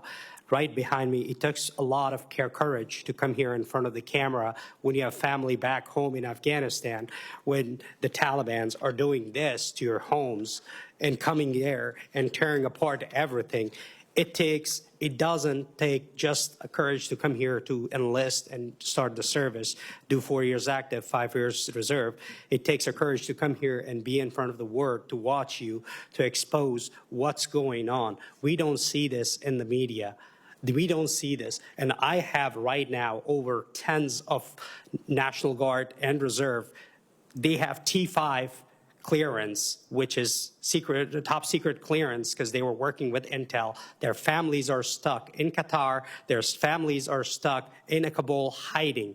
And if you Google any of our names right now, you will see we will pop up in some DVIDs or one of the websites. So the only thing that I'm asking, I came forward to talk here is because I see that we're collectively punishing by literally stopping the SIV program and not keeping our words. And these pictures do not lie. But before turning to Mr. Blackburn, one specific question for you, Mr. Yousefi. A couple of my colleagues have raised the issue of being able to remember your birth date. I think you have a unique appreciation for what that means from an Afghan perspective. Can you comment just quickly? Absolutely. So Afghanistan has been in a war for over 40 years. For that 40 years, how many people were educated? The educated ones will have their birthdays remembered, because my mom, when I was born, she wrote it in her notebook because she was a physician assistant. But among all these people that were working in the U.S., they were not all interpreters. They were mechanics. They were workers. They were KBR workers that were cleaning the base, beautification, guards, so many things. Most of them did not came from educated family. They would look at you. They'd be like, all right, you look 13-year-old. Go ahead. You're 13. You have to choose your birthday. That's helpful. Very helpful. Thank you. Mr. Blackburn. Yeah, along with that also, my first 0102, we were in host Afghanistan, and our medics would go help help with the birthing process of Afghan women. There was no certificate given. There was no identification given. It was just something that was how the world worked at that time. So I would also like to speak to vetting. As far as the touch points that we have, people like Nadim were vetted because they worked with us. So we had a personal touch point. You had to have a personal touch point with anybody that we would recommend or helped with food and safe housing. Biometrics, it's 2025. I think we should probably figure something out with that. And then we could get away from the conversation about, particular dates. The other thing is I'm extremely proud of y'all and proud to be here with all of you guys, the entire Senate panel, to hear you guys work through this process, because we've given our life to security to this country. We don't want it to stop. So whatever it takes, let's do this. We got this. We can do this, but we should not lose our humanity in the process. Mental health, we spoke about that. Y'all spoke about that quite a lot. I think it's very difficult being a soldier who does not have a mental health issue to recognize people and understand why someone does have a mental health issue, particularly with our soldiers that are committing suicide. I just don't understand it, and many of us don't. And so we wrestle with it. What I wrestle with mostly is why I can't understand it better and help them. So post-entry to the United States, I believe becomes very important for anyone that we bring here. There needs to be some level of oversight. There needs to be some level of supervision, and it's good governance to do that. And we do that in our networks. We do not leave our partners alone. We help them through the process, and I think it's very important. The other 77,000 folks that y'all are speaking to, I can't speak to that. I'm just speaking to the people that we help, like Nadeem and others. It's critical. It's what makes us different from anybody else in this world, is our humanity and how we approach it. So thank you for that. Thank you very, very much. I want to express my gratitude again to each of you for your Mr. patience. Chairman, may I ask? I'm sorry. I didn't see you down there. Way down there. Senator Blumenthal, you have a final question? I have a couple of quick questions. First of all, thank you all for being here. Thank you in particular, Mr. Blackburn, Mr. Yousefi, for your service to our nation. Humanity is certainly important. You're absolutely right, Mr. Blackburn, and our adherence to values and the rule of law are what distinguishes us from all the other nations in the world, in my view. They are what makes us the greatest country in the history of the world. It isn't only the example of our power, it's the power of our example that matters. And Mr. Yousefi, I was particularly struck by your testimony about your love for America before you came here, about your desire to serve in Afghanistan, and your description of what it meant to be an interpreter, not only in conveying words, but also discerning the threat environment and what was happening in terms of situational awareness. I'm very conscious of this fact, having been to Afghanistan a number of times during the conflict there, and also having a son who served in Helmand Province, who depended on his interpreter for exactly the kind of service that you provided to so many others, and then, of course, your service in the Marine Corps after you were here. And the fact that 300, at least 300 interpreters and others who served our troops have perished because of their siding with us. But even if you don't care about humanity, we should care about how our troops are served in the future when we put them in harm's way and we depend on interpreters, translators, guides, guards in those countries who put their lives on the line because we promise them that we will look out for their safety if things go south. And so I want to suggest that the presumption that vetting should be applied is absolutely right, but there should also be a presumption that we keep our promises and allow these public servants who helped our troops and diplomats to come to this country. I would like to ask you, Mr. Yousefi, how the promise to come to this country figured into your helping our troops. Did you rely on that promise? I absolutely did. I can't say for the operation security reasons the name of my agents, special agents, and my intelligence analysts that I work with. And it wasn't for them, I would be 6 feet deep somewhere in Afghanistan right now laying down. So this was a big change to me in my life. They gave me a new life, basically. So that's why I owe this country a lot. And that's how I feel like I will be paying back through my service to this country. And you will continue to pay back to this country?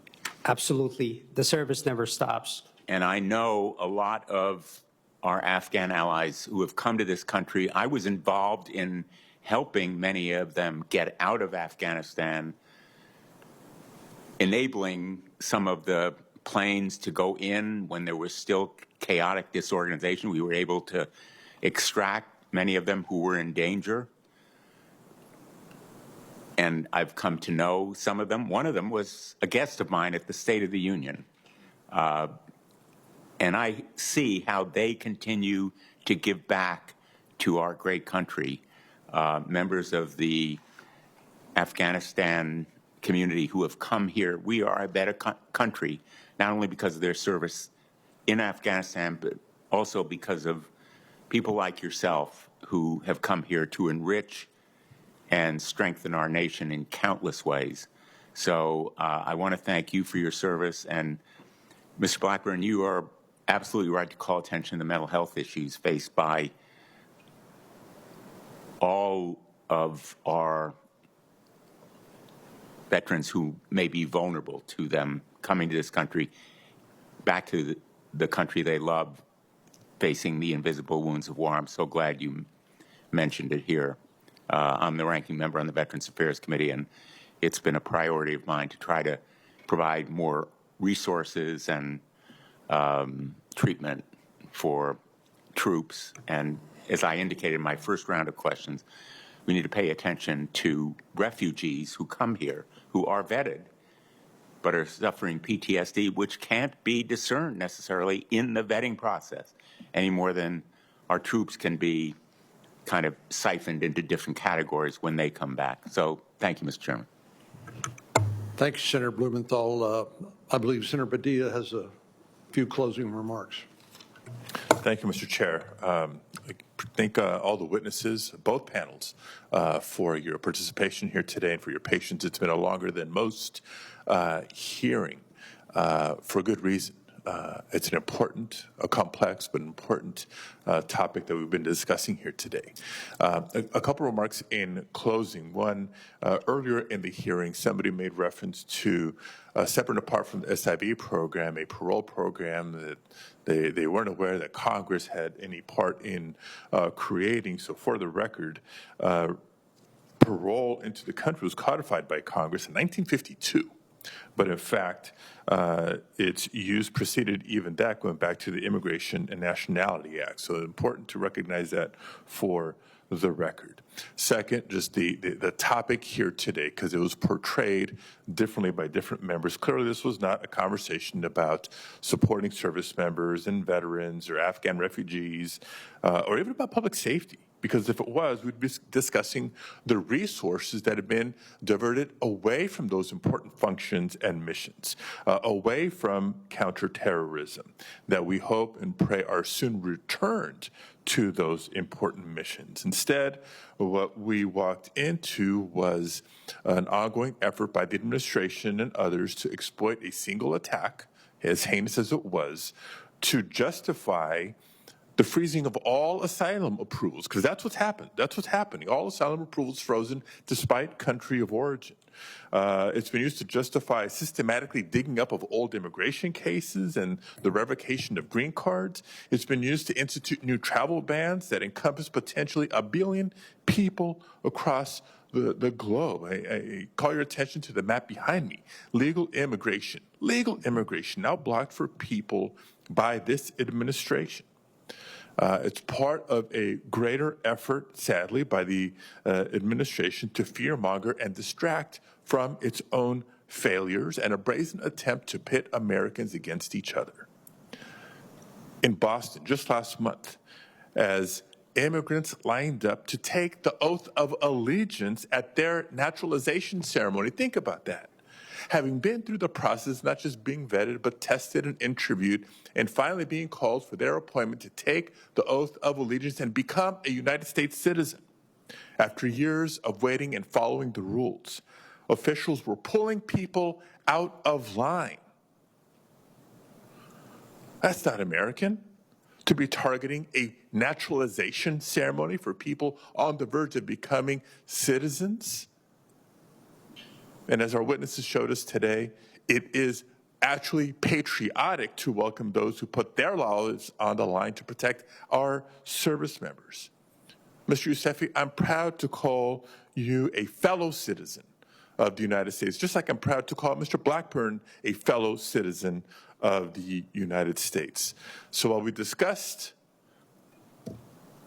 the vetting and screening process of Afghans and we talked about keeping America safe, I can't help but observe the deflection and the distraction by the administration because their approval ratings are taking a nosedive, and the MAGA coalition is fracturing. The truth is, the real issue here is so many Afghan refugees continue to struggle, not just with the trauma of war, but the frustration and anxiety of an uncertain legal future here in the United States. Fact, all too often, that frustration has led zero-unit veterans, for example, to acts of self-harm or attempts at suicide. That's devastating. That should be heartbreaking for all of us. And it's an urgent reminder of the need to invest more in life-saving mental health resources and other types of support, not less. Because what we've seen this year through budget cuts and DOGE and hiring freezes and cuts and clawbacks, et cetera, is the opposite of support for veterans and allies that have earned it. No, instead of talking about safety today, we've talked about the exploitation of a horrible incident that took place just before Thanksgiving to harm a whole class of people. But I refuse to let that happen. I'll continue to work with my colleagues to do what we should be doing and recognize and honor the bravery and sacrifices of our service members, but also our Afghan allies. And to that end, Mr. Chairman, I'd like to enter into the record a statement from more than 200 former members of the Afghan Air Force and the Afghan Special Mission Wing describing their service and asking for us to honor our promise to them. Without objection. Thank you, Mr. Chairman. Without belaboring the issue, I think it's just a matter of priorities.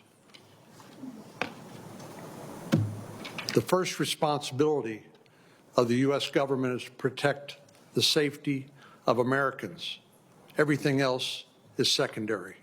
That doesn't diminish the contribution made by Afghan allies, but the idea that you would sacrifice the safety of American citizens in order to allow unvetted individuals to come into the country is dangerous, as Sarah Beckstrom has discovered, sadly, her family. With that, we will conclude the hearing. The record will stay open for 1 week for members to submit questions for the record. And again, thank you all for being here and for your contribution to this hearing. It's adjourned.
Thank you.